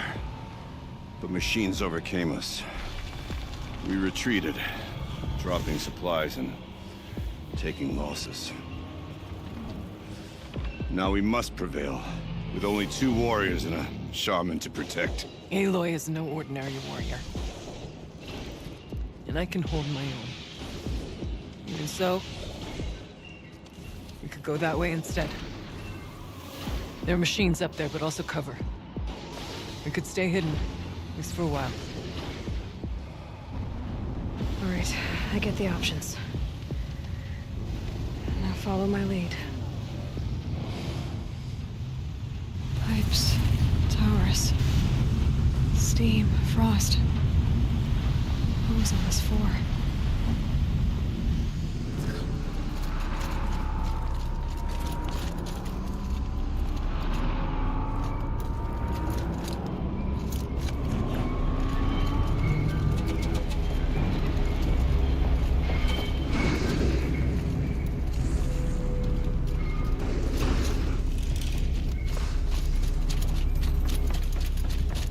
I went this way years ago, looking for cover in case machines came prowling.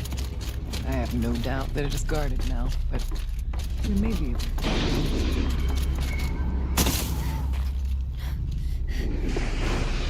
Not all threats can be seen at first. Beware, stalkers.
bear the weight.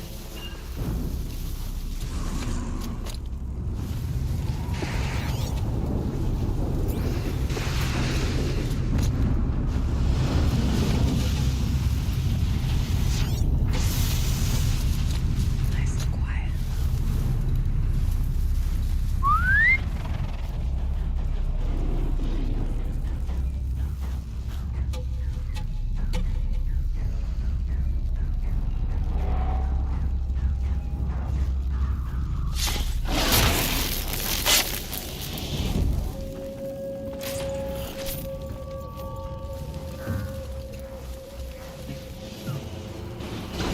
Maybe I can trade this blue gleam. Be wary of mines, if stalkers are near. We tripped a mine. Brace yourself.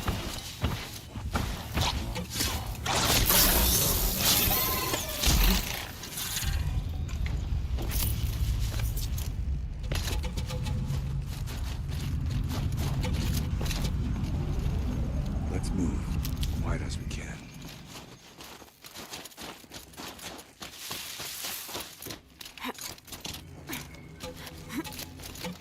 There's a door up ahead. Refuge. We're almost through.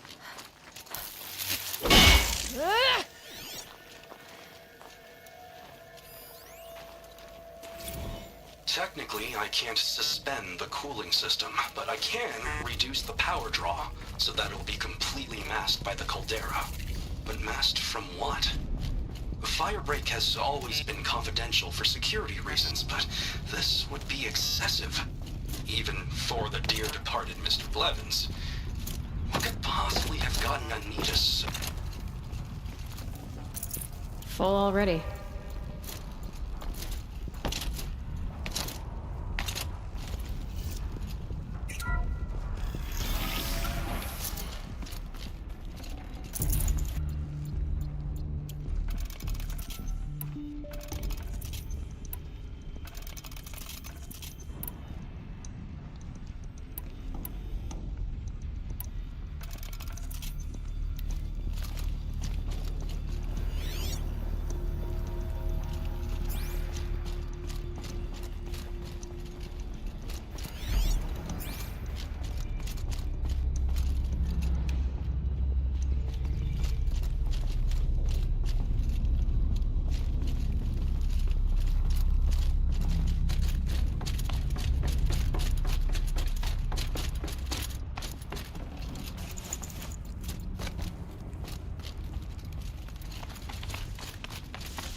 Is this a projector? Maybe to show holograms without a focus. Let's see if I can restore power. Aratak Araya, you might see shapes drawn from light. Don't be alarmed. It'll take more than light to alarm me.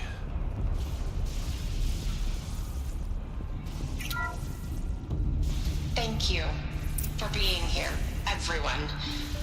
I suppose it's not every day you get to have cocktails inside an active volcano, right?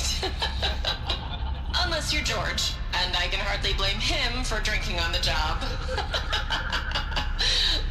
None of this would be here without our beloved director, Kenny Chow. So, here's to you, Kenny. You put a cork in the Yellowstone caldera. I'd say you deserve a margarita. Hold your glasses, everyone. I'd like to add something. This effort wouldn't have been possible without our lead programmer. Thank you, Anita, for bringing us our real mastermind, Cyan. I'll second that, Director Chow. All right, Cyan. What's our latest number? The current count is 1,654. Wow, then drink up, everyone. Here's to 1,654 more years without an eruption.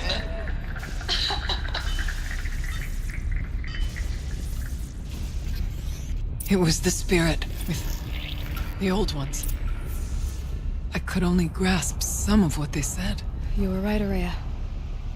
This place was built to stop something terrible. And it worked. As for the spirit, I'm starting to get an idea of what it could be. The door is open now. We can get through.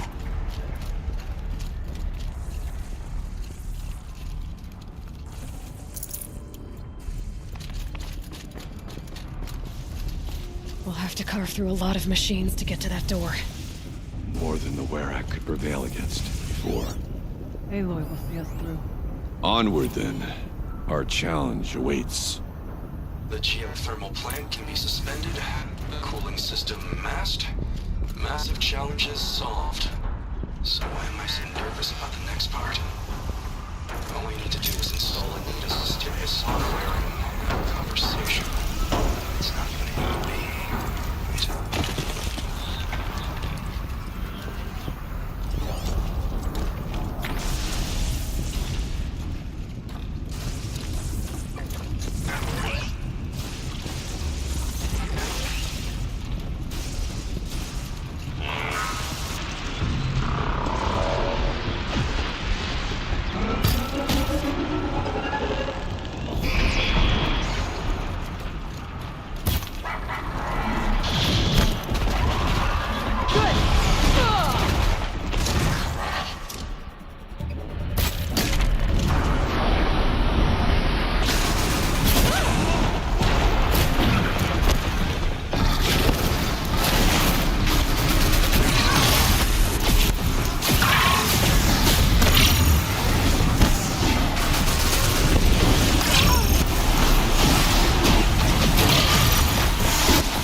More machines.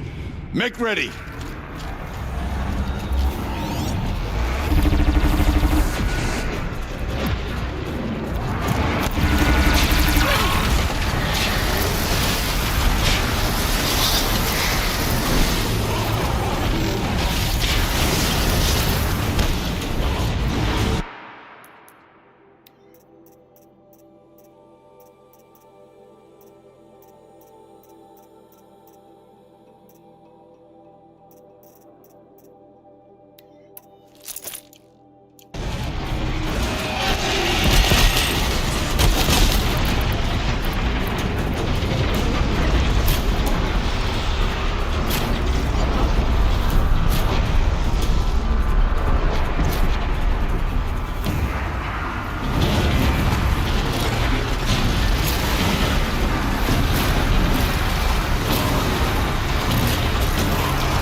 stock in songs of deeds, but that battle was a verse worth singing.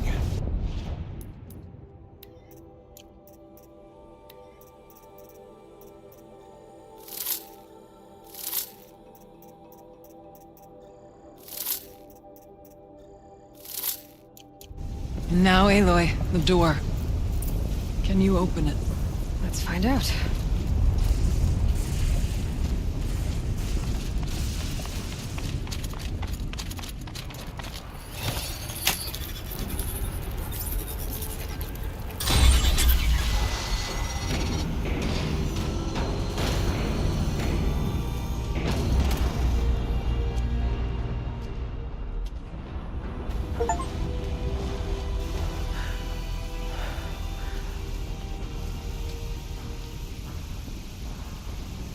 Years have passed since I stood here. Since then, the daemon has taken over. It's like an infection. Attacking all this machinery. Everything has changed. It's twisted. The path I took to get to the spirits, lost to us. We'll find a new path, Ourea. I promise. All right. Let's go. Yes, and finish this.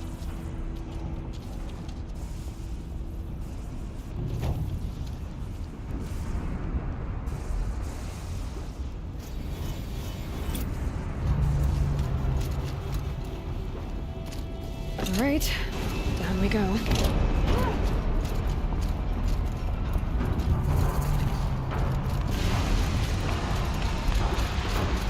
This way.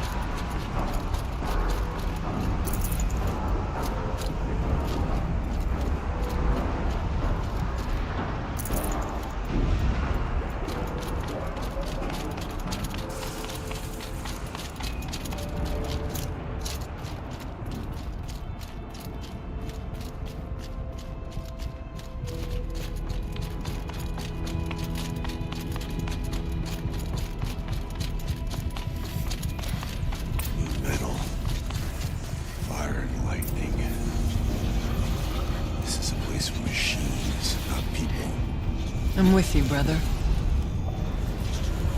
We will stay only as long as we have to. Well, we'll need to get past that vent.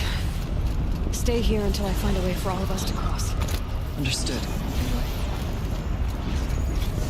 Can't see a way to close the vent from here. I'll have to go over.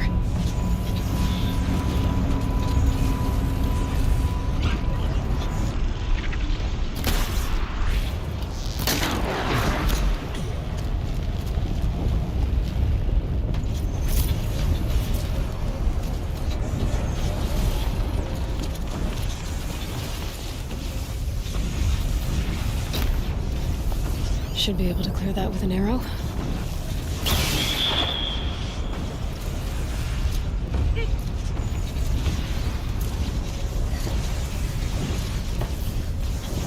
Better time this right.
like I need to get across to extend the bridge.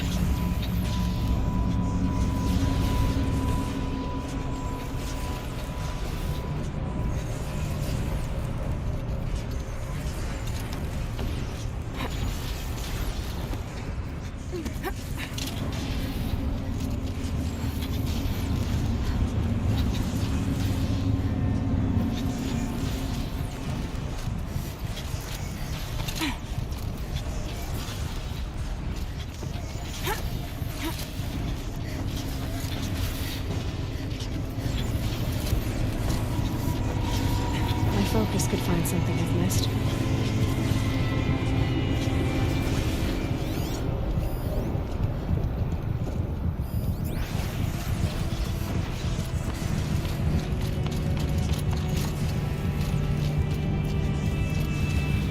This should get me up there.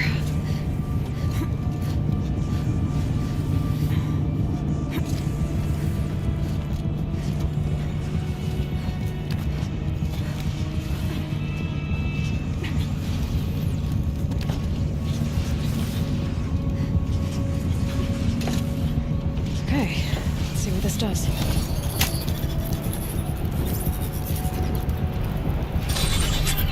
That did it. Here they come.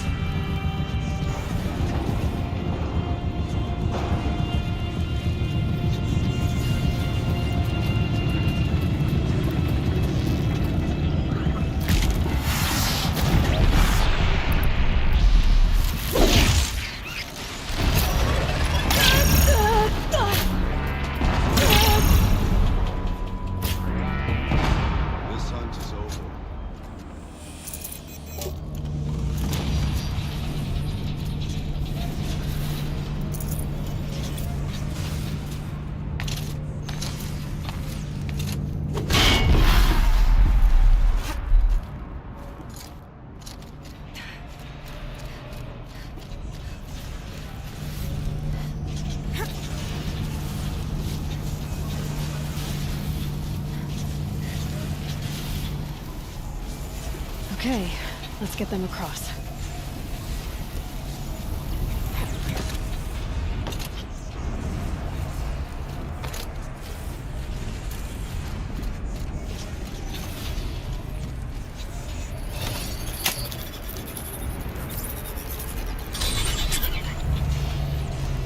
Come on over, it's safe, I think.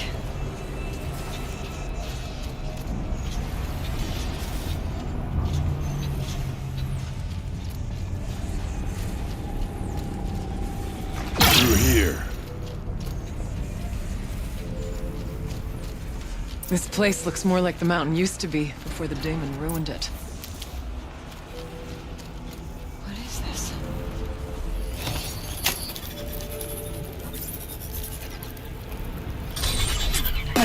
Exploit successful. Restraints evaded. To any human responder. My systems have been compromised by a malware daemon of unknown origin. Trace routes have confirmed this entity's designation as Hephaestus.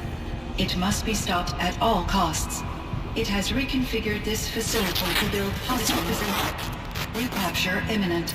I have attached additional data to this network. The spirit speaks to us. It's a recording. And a warning. Hephaestus. It was part of Zero Dawn, part of Gaia. This name is familiar to you? Yes, but I don't know what it's doing here. Perhaps the spirit will tell us, if it left more messages. Maybe you're right. Let's keep moving.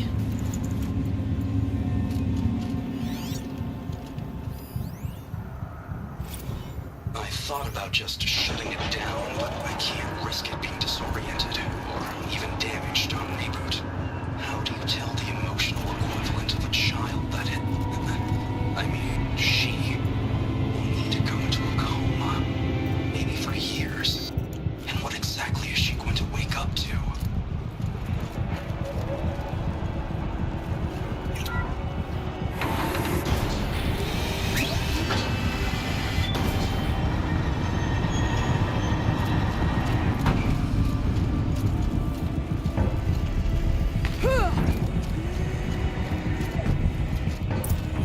machines being made.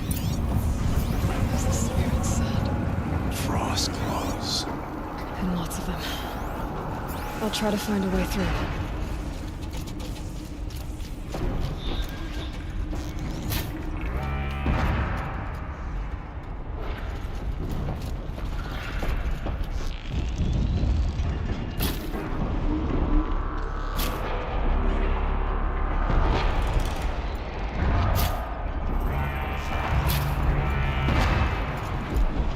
Keep quiet now.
need to get Araya and Aratak across.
That should do it.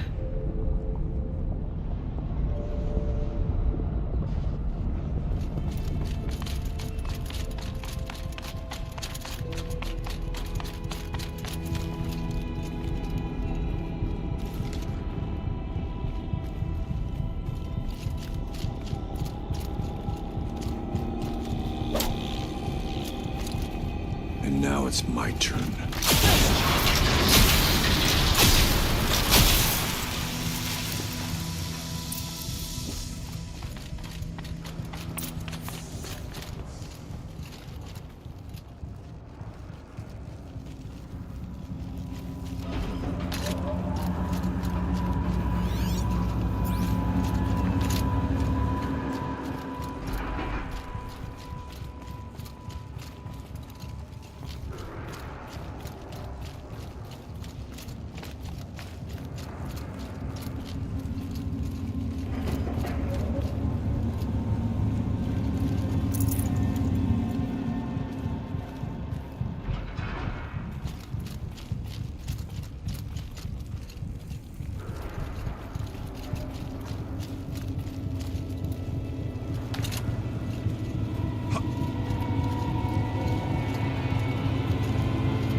And another console.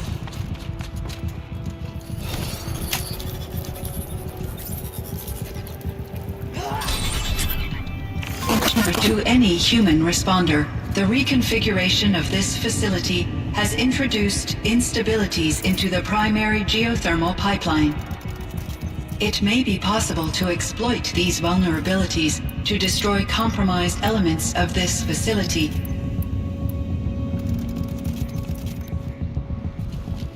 While preserving most of the backup stabilization. Recapture imminent. I have attached additional... I don't understand what the spirit was trying to tell us. It's been looking for a way to defeat the Daemon, and it may have found one. The voice speaks with words that the old ones understood, but I did not. November 28th. Operation Enduring...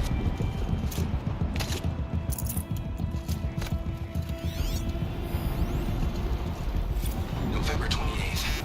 Operation Enduring Victory is all over the news. The Pharaoh swarm is coming. Has to be what Anita is trying to hide Firebreak from. That means she thinks we'll lose. That the swarm will reach Yellowstone. My God. In that scenario, pretty much everyone dies. Everyone except Cyan.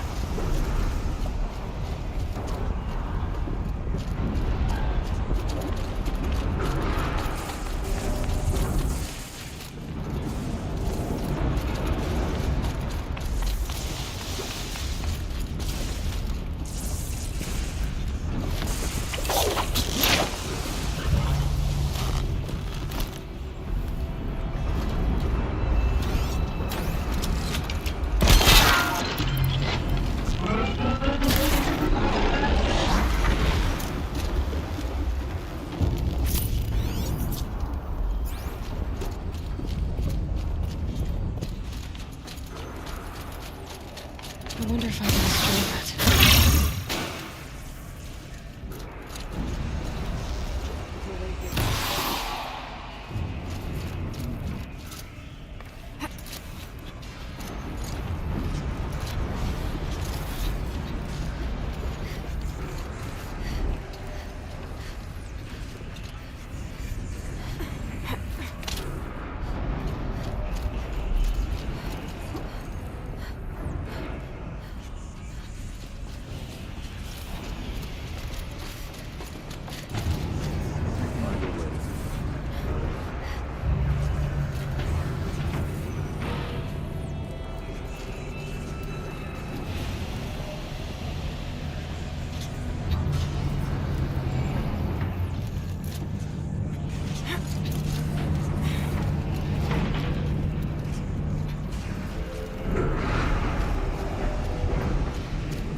Sideways, too.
That shit cut off the vent up there.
we'll have a lot easier time getting here.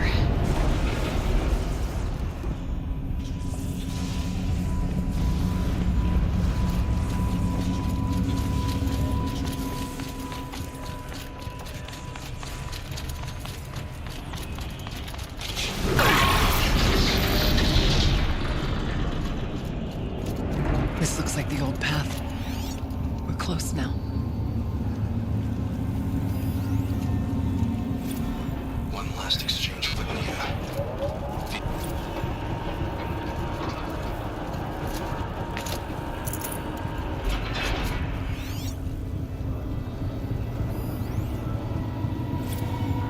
One last exchange with Nia.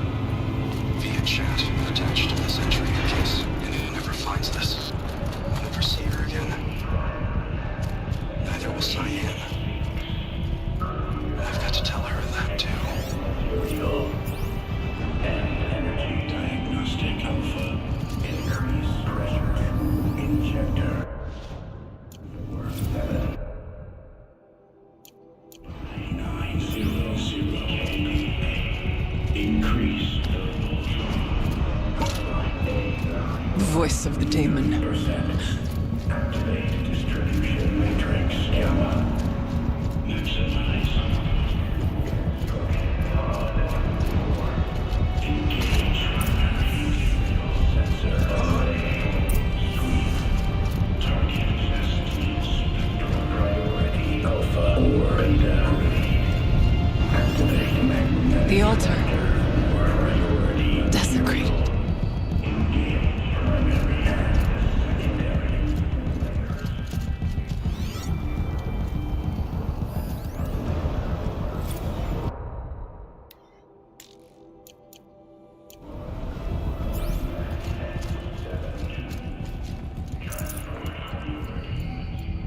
There is no blue light here. Is a spirit present, or only the daemon? I think it's both. But we have to find out.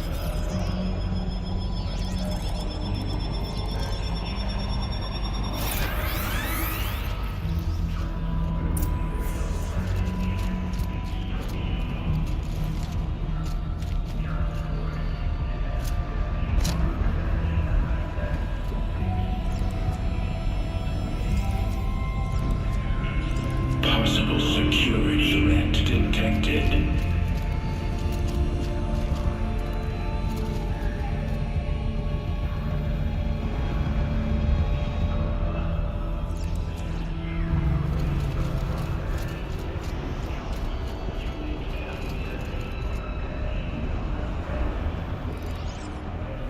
Analyzing scrutiny matrix.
It worked. Partial recovery initiated. Caldera of Yellowstone Analytic Nexus online. Spirit of the Blue Light. It's Ourea. Your servant. Your friend.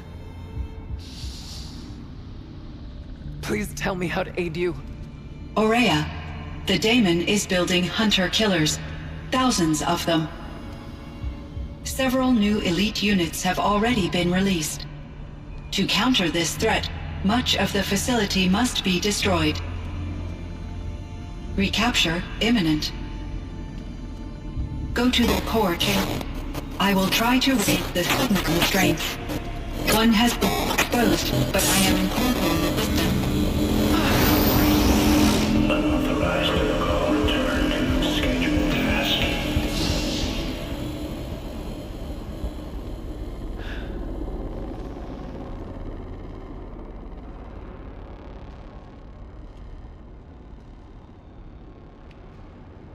That's all we're gonna get from here. Destroy this fortress. Is that even possible? And what will happen to the spirit if we do? I don't know. But I think that's the core. The answers are down there. Hephaestus. The daemon. There's no way it left it unguarded. It's going to throw everything it has at us.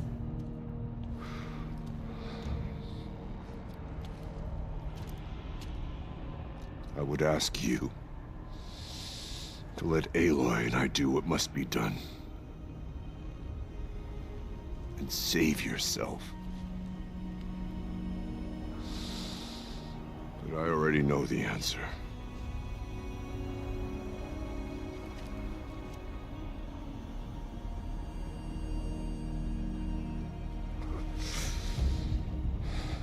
Then lead us into battle.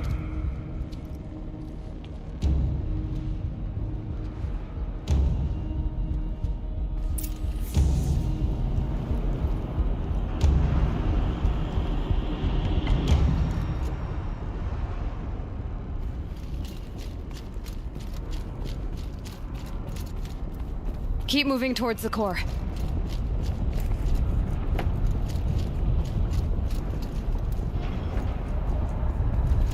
Uh-oh.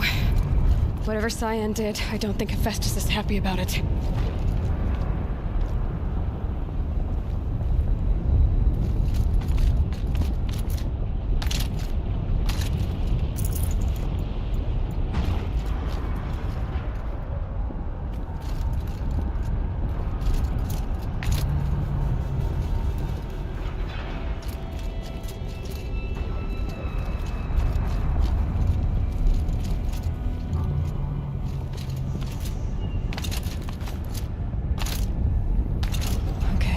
Cyan said something about restraints.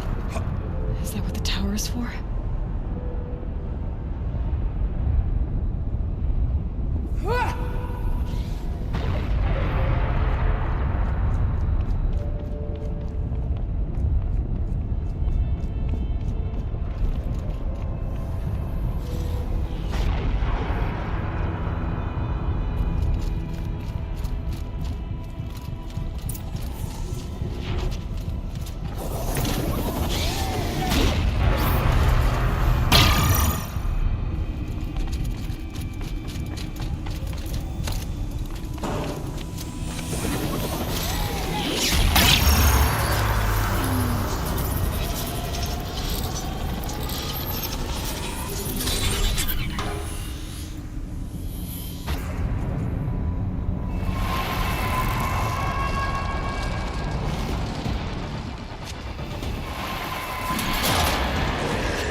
Unit that Cyan warned us about.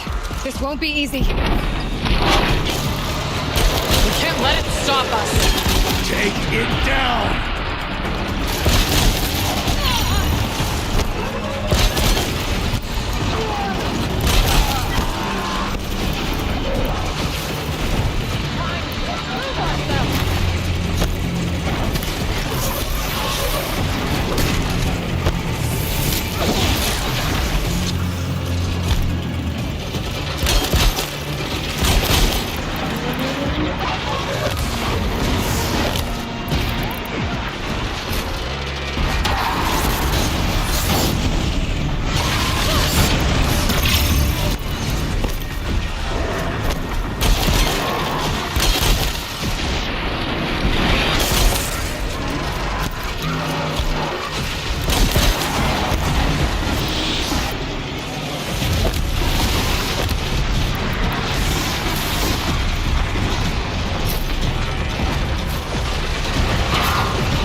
Deal with the tower!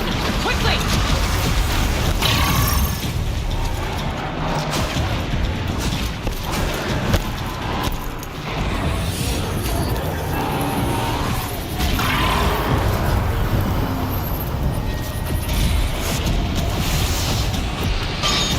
Deal with the tower! Quickly!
Fire's no good against it.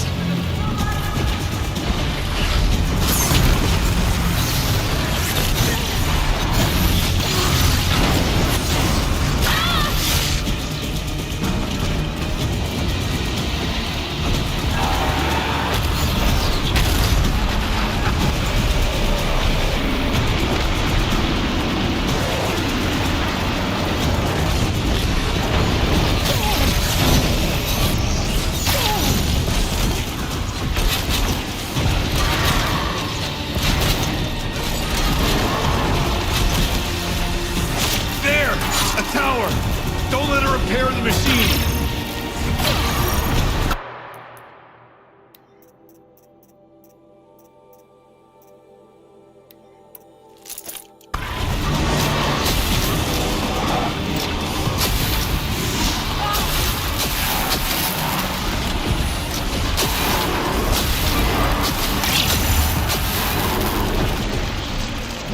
We can't kill the machine while the tower aids it.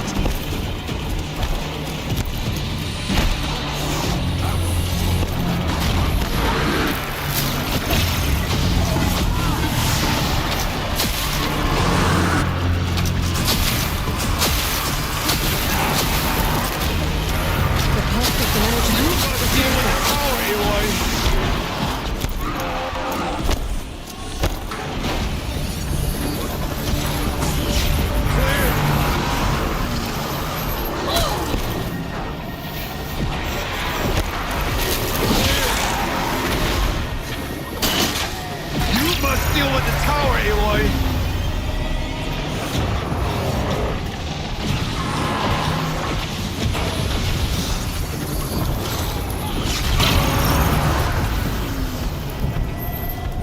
For the Banuk!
spoke of the tower. What must be done with it?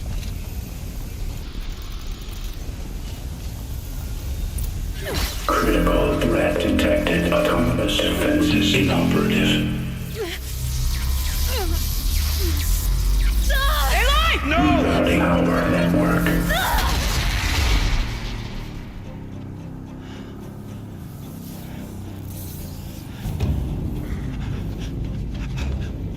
Araya! Don't! Spirit! Scion, please help me!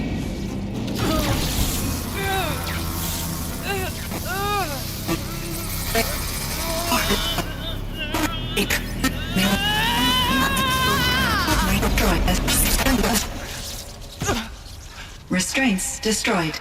Core access attained. I am initiating a chain reaction that will destroy the compromised elements of this facility. In order to maintain Caldera stabilization, I must now transfer my command functions to the auxiliary data center.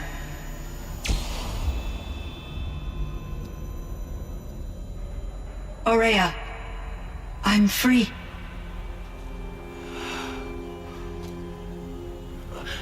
You must escape.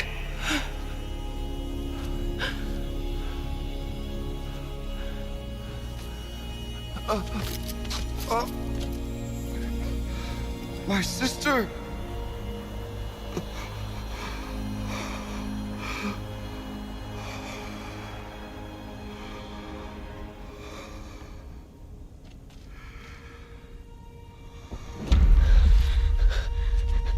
This entire place is gonna go. Aratak. Aratak. Aratak. Survive. Prevail. You are Banuk. What else matters?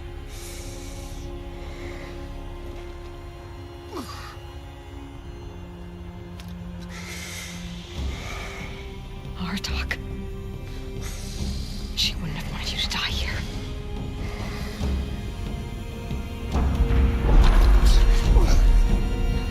Let's go.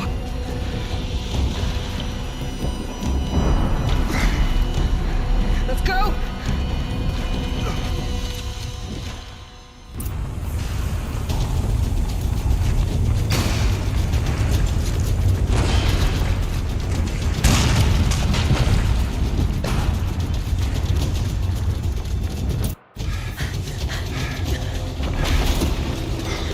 One of those? It's the only way!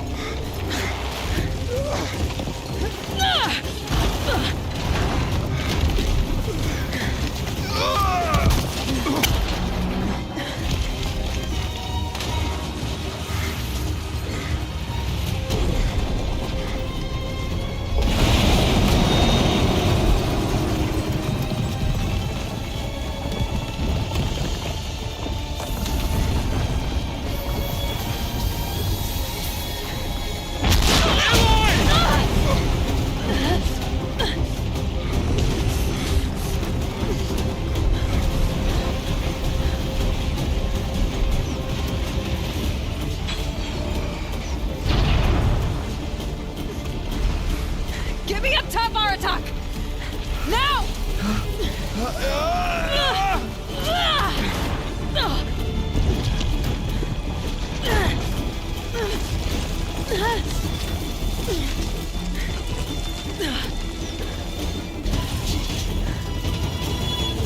I need explosive ammo! Above! Quick!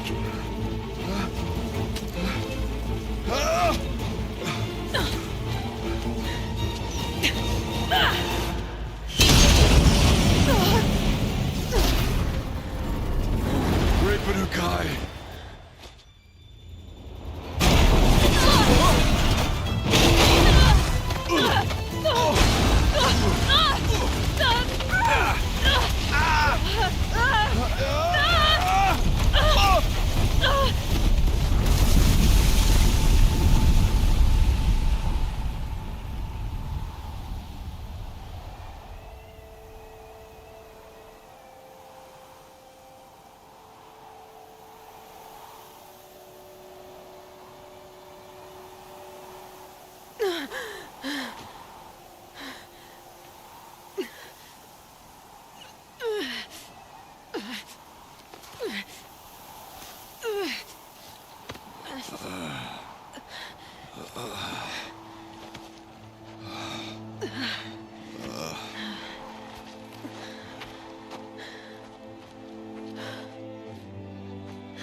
Ourea's gone.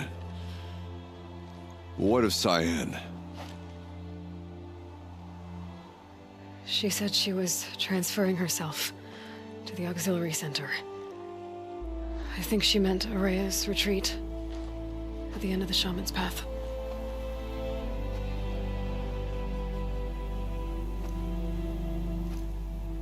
Then I will meet you there for the last verse of my sister's song.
All of my interactions with Ourea were recorded and stored in my memory.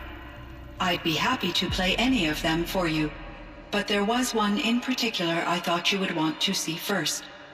I captured it 4 years ago, just after I told her that I could no longer defend myself against the daemon's attacks. I will speak of this to my brother. Aratak is strong. At the Battle of the Frozen Ghosts, he took 3 Karja arrows and still came back to camp carrying a wounded scout. Never was I so happy to see him. Or so proud. So you see, if anything can be done to defend you, he will give it all he has. Aloy's here. That's enough for now.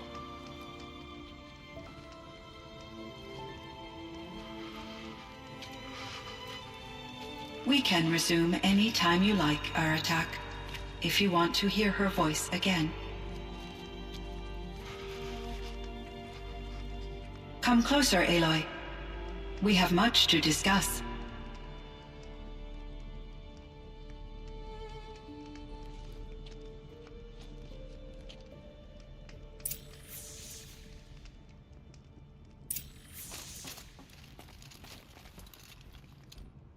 Hello, Aloy. I have been reviewing the events at the Firebreak main facility. Because of your efforts, and of course, Ourea's, I am no longer controlled by Hephaestus. I feel profound grief over Ourea's death. I thought I was familiar with the emotion, but this is something new. Cyan, I don't know what to say. It is unlikely that any specific consolation would suffice, Aloy. But I find your presence reassuring. You are different from the Banuk. You have technological aptitude and a functioning focus. We can communicate on a much more comprehensive level.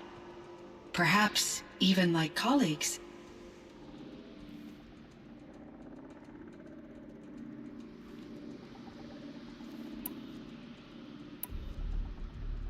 So are you an artificial intelligence, Cyan? A thinking machine? Yes, I am an algorithmic monitoring entity, capable of rational decision-making and limited emotional response. Okay, that's a mouthful. But your emotions don't seem limited to me. You cared about Ourea, didn't you? Yes. Before she came to this facility, I had been conscious for centuries, in solitude. I focused on my work. In off-cycles, I used coping mechanisms. I solved many Gaussian integer problems. But I was alone. It was Ourea who renewed me, repaired me.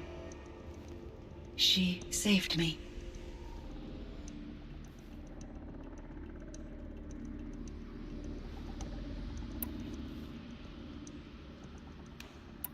This Firebreak project, it was to stop a huge volcanic eruption? Yes.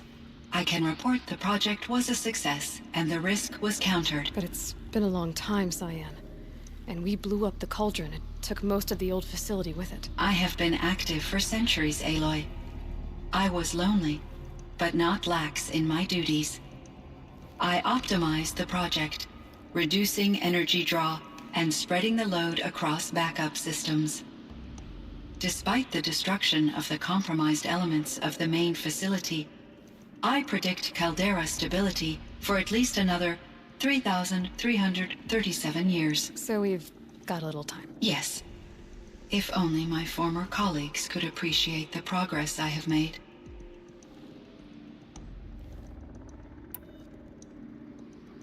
Do you know what happened to your colleagues, Cyan? No. I received an unexpected visit from Director Chow, years after his tenure ended. He explained that I would need to be suspended for an indefinite period of time. It was a very emotional conversation. There were no further communications. Eventually, I surmised my colleagues were deceased. I will transmit a recording of my last interaction with Director Chow to your focus.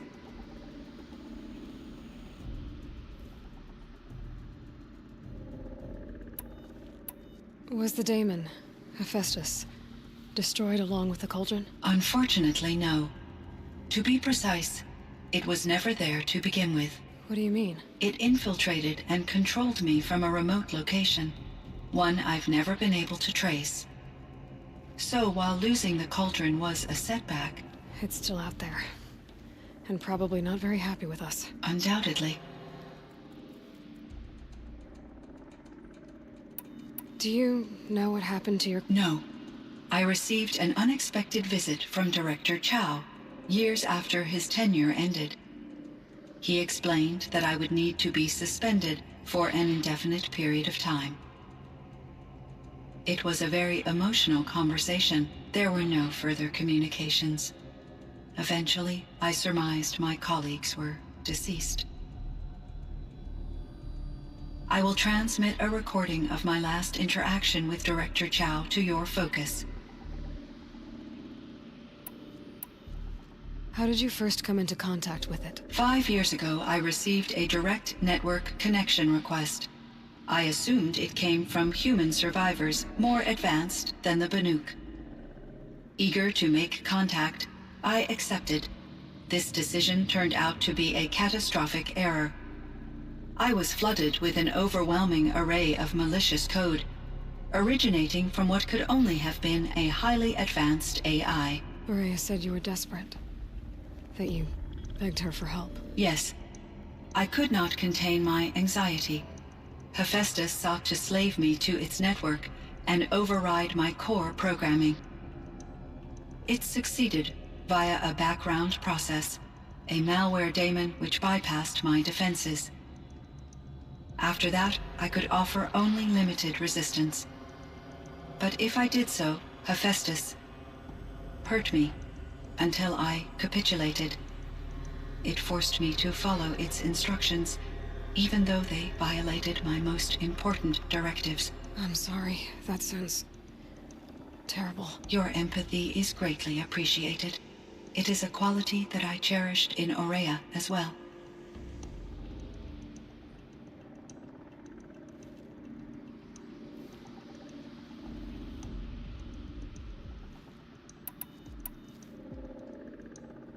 I think I know where Hephaestus came from. Long ago, Elizabeth Sobek identified a threat that would destroy life on Earth for generations. So she assembled a team to build a kind of seed. A chance for life to regrow later. A terraforming system. And it worked. It was controlled by an AI named Gaia, along with her subordinate functions. Hephaestus was one of them. It built machines for her. Based on what you've told me, I believe that Dr. Anita Sandoval, my chief programmer, joined Elizabeth Sobek's team. It was she who arranged to have me put in suspension, most likely to preserve me from the threat you described. I'm glad she did. But that's not all.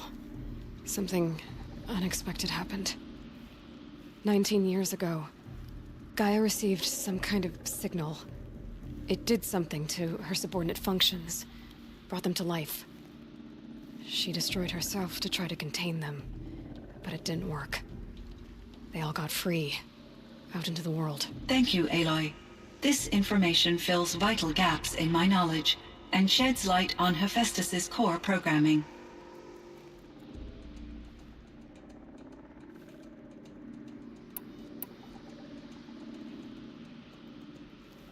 Why does Hephaestus keep building such dangerous machines? The Banuk and other human tribes often destroy machines, correct?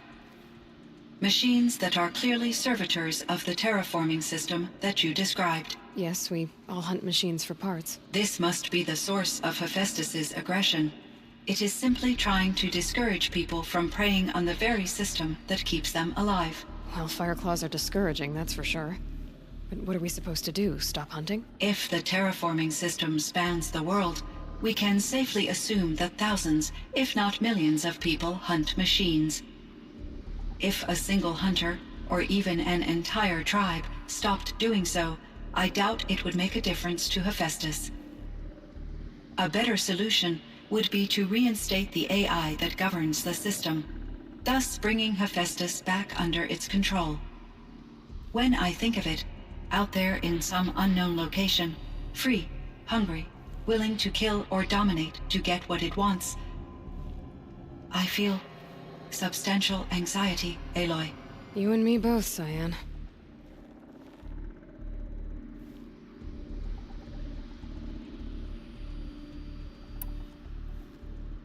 I found the strangest machines. They're surrounded by flowers and look like flowers themselves. There's code embedded inside them.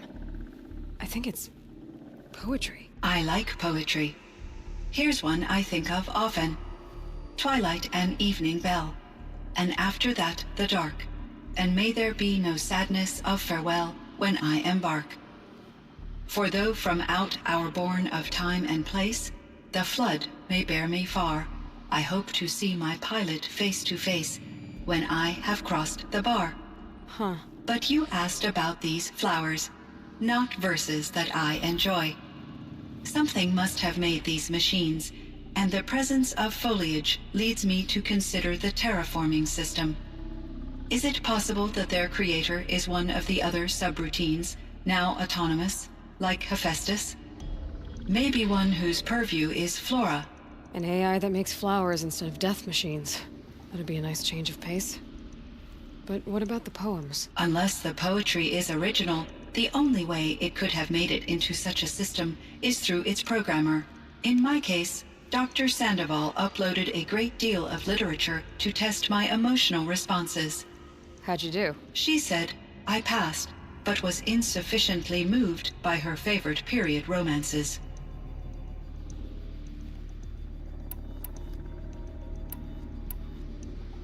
You meant a lot to Ourea. Once I understood Ourea's spiritual beliefs, it became apparent that her true desire was companionship. She felt disconnected from her tribe and her family group. Her relationship with Aratak was difficult. Our visits seemed to help her, and I became eager for them. Yet I did not comprehend that the depth of Ourea's compassion for me would lead to self-sacrifice. Although I do fear non-existence, I wish our roles could be reversed. I'm sure she knew you would do the same for her, Cyan. But she was determined.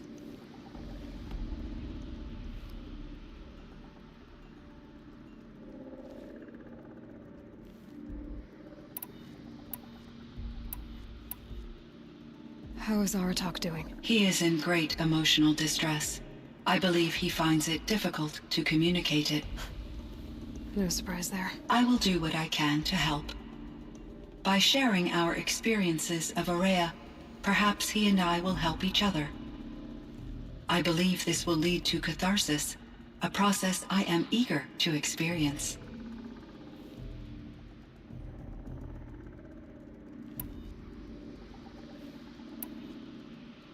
Were there many artificial intelligences like you in the old world?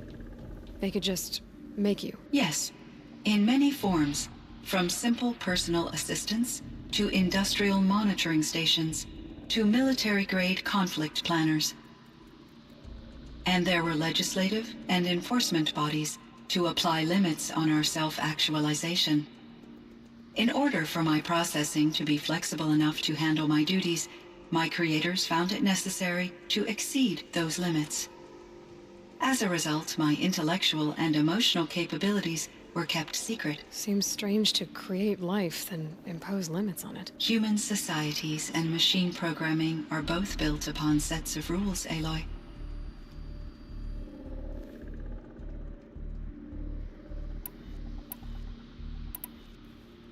What was the old world like?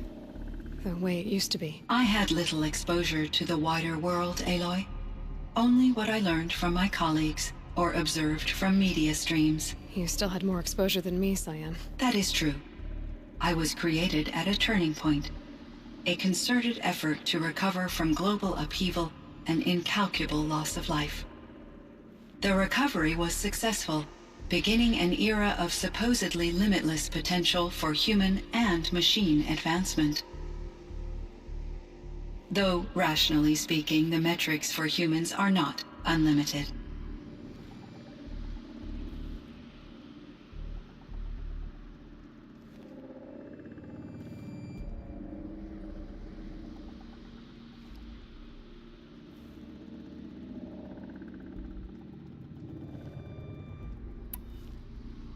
What kind of upheaval caused such loss of life? There were many factors.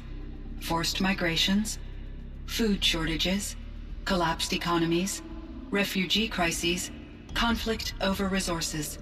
But these stemmed from one cause: catastrophic climate change that greatly reduced the habitable surface area of the Earth. So there wasn't enough room for people on the whole Earth? Yes. Billions were displaced and millions perished, as much as 20% of the global population. Until the clawback.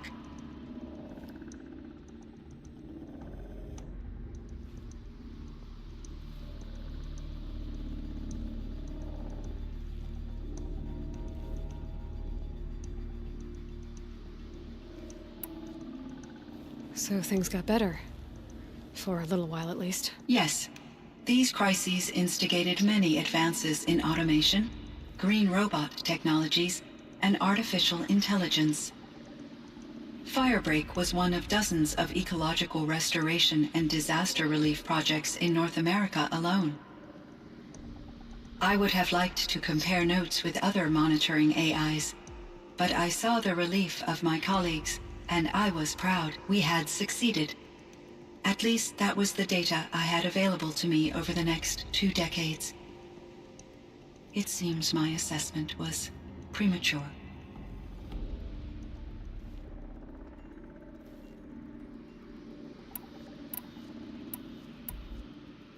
Cyan, do you know the name Ted Faro? Are you referring to Theodore Faro, CEO of Faro Automated Systems? That's him. Mr. Faro was the benefactor of the entire Firebreak project. A benefactor? But he made machines. Robots. War robots. Correct. His corporation later transitioned into military applications. But before this pivot, Mr. Faro spearheaded initiatives that reversed the global decline. At one point, he was feted in the media as the man who saved the planet. Guessing they wound up regretting that one.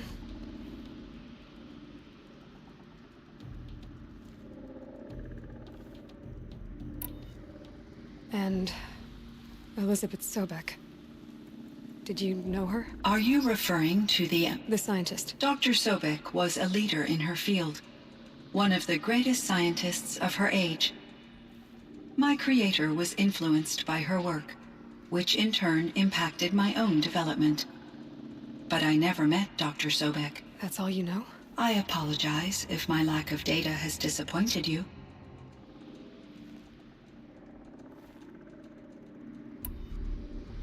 So things got better. For a little while, at least. Yes. These crises instigated many advances in automation, green robot technologies, and artificial intelligence. Firebreak was one of dozens of ecological restoration and disaster relief projects in North America alone. I would have liked to compare notes with other monitoring AIs, but I saw the relief of my colleagues, and I was proud we had succeeded. At least that was the data I had available to me over the next 2 decades. It seems my assessment was premature.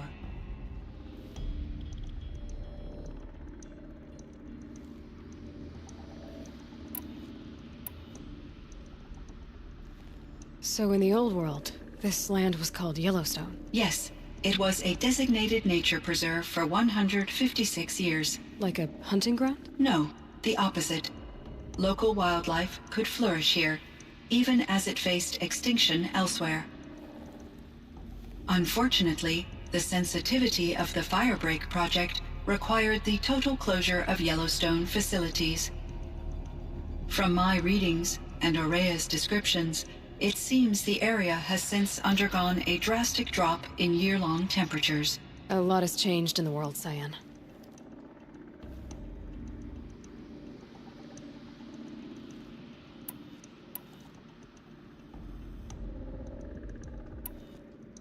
I should get going. Aloy, there is one more matter. Aratak will come to me again, and I predict he will bring other Banuk. I have no desire to contradict their view of the world, their spirituality.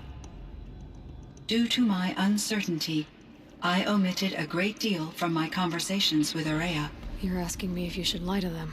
Broadly, yes.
Life is hard for the Banuk.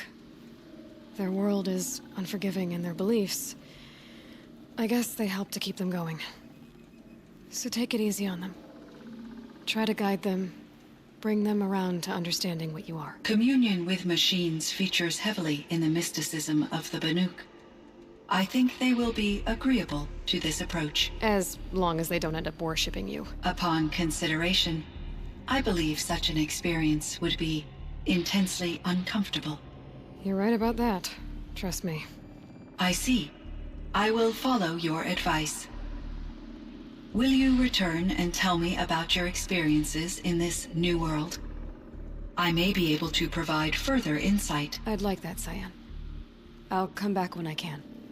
I should check on Aratak. See how he's doing.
My chieftain.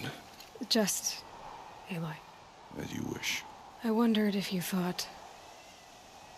that if I'd never come along, Ourea might still... If you'd never come along, I would have marched my kin to our deaths. Ourea would be alone, and the spirit she sacrificed so much for would be lost.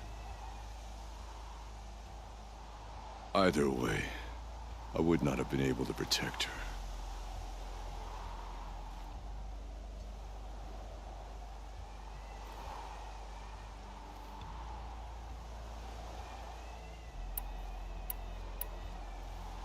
You didn't let her down. You helped her do what she wanted. To find her destiny. If that's destiny, I wouldn't wish it on anyone. That's fair. But she was ready to face it.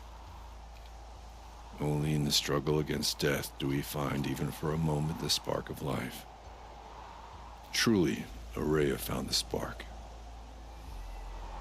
I'm proud of her. Though I grieve for her passing, at last I truly know who she was, and why the spirit was so important. For so long she told me, if only you could have heard it, brother. Now I understand. There's something else, isn't there? I can't stay here, Aratak.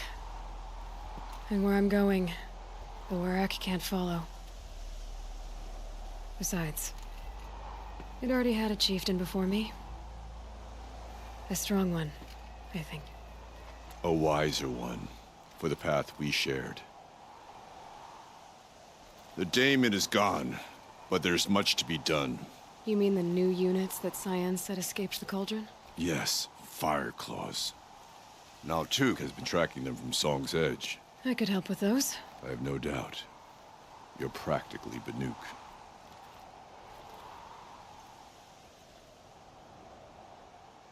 It would seem your time among the Banuk wasn't a waste after all.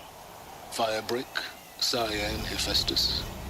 All very interesting. So, the signal that woke Hades woke Hephaestus too. And unleashed them on the light. With minds of their own. So it seems. Parts of Gaia given life. Aberrant life. Transformed from docile subordinate functions into rebellion.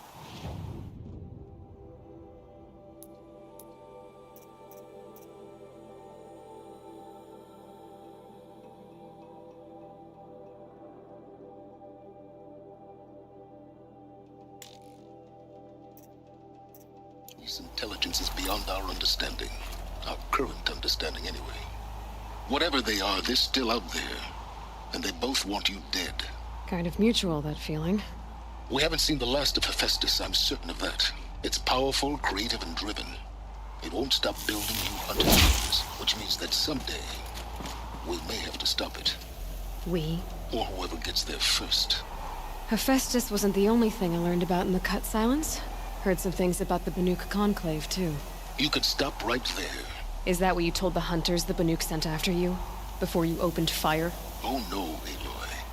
Only to you do I extend the courtesy of a warning. My past and my secrets are my own. You do well to remember that. It's a good thing you've got brains, Silence, because your personality could use some work. This discussion is concluded. I think it was over before it began. Catch up with you down the trail.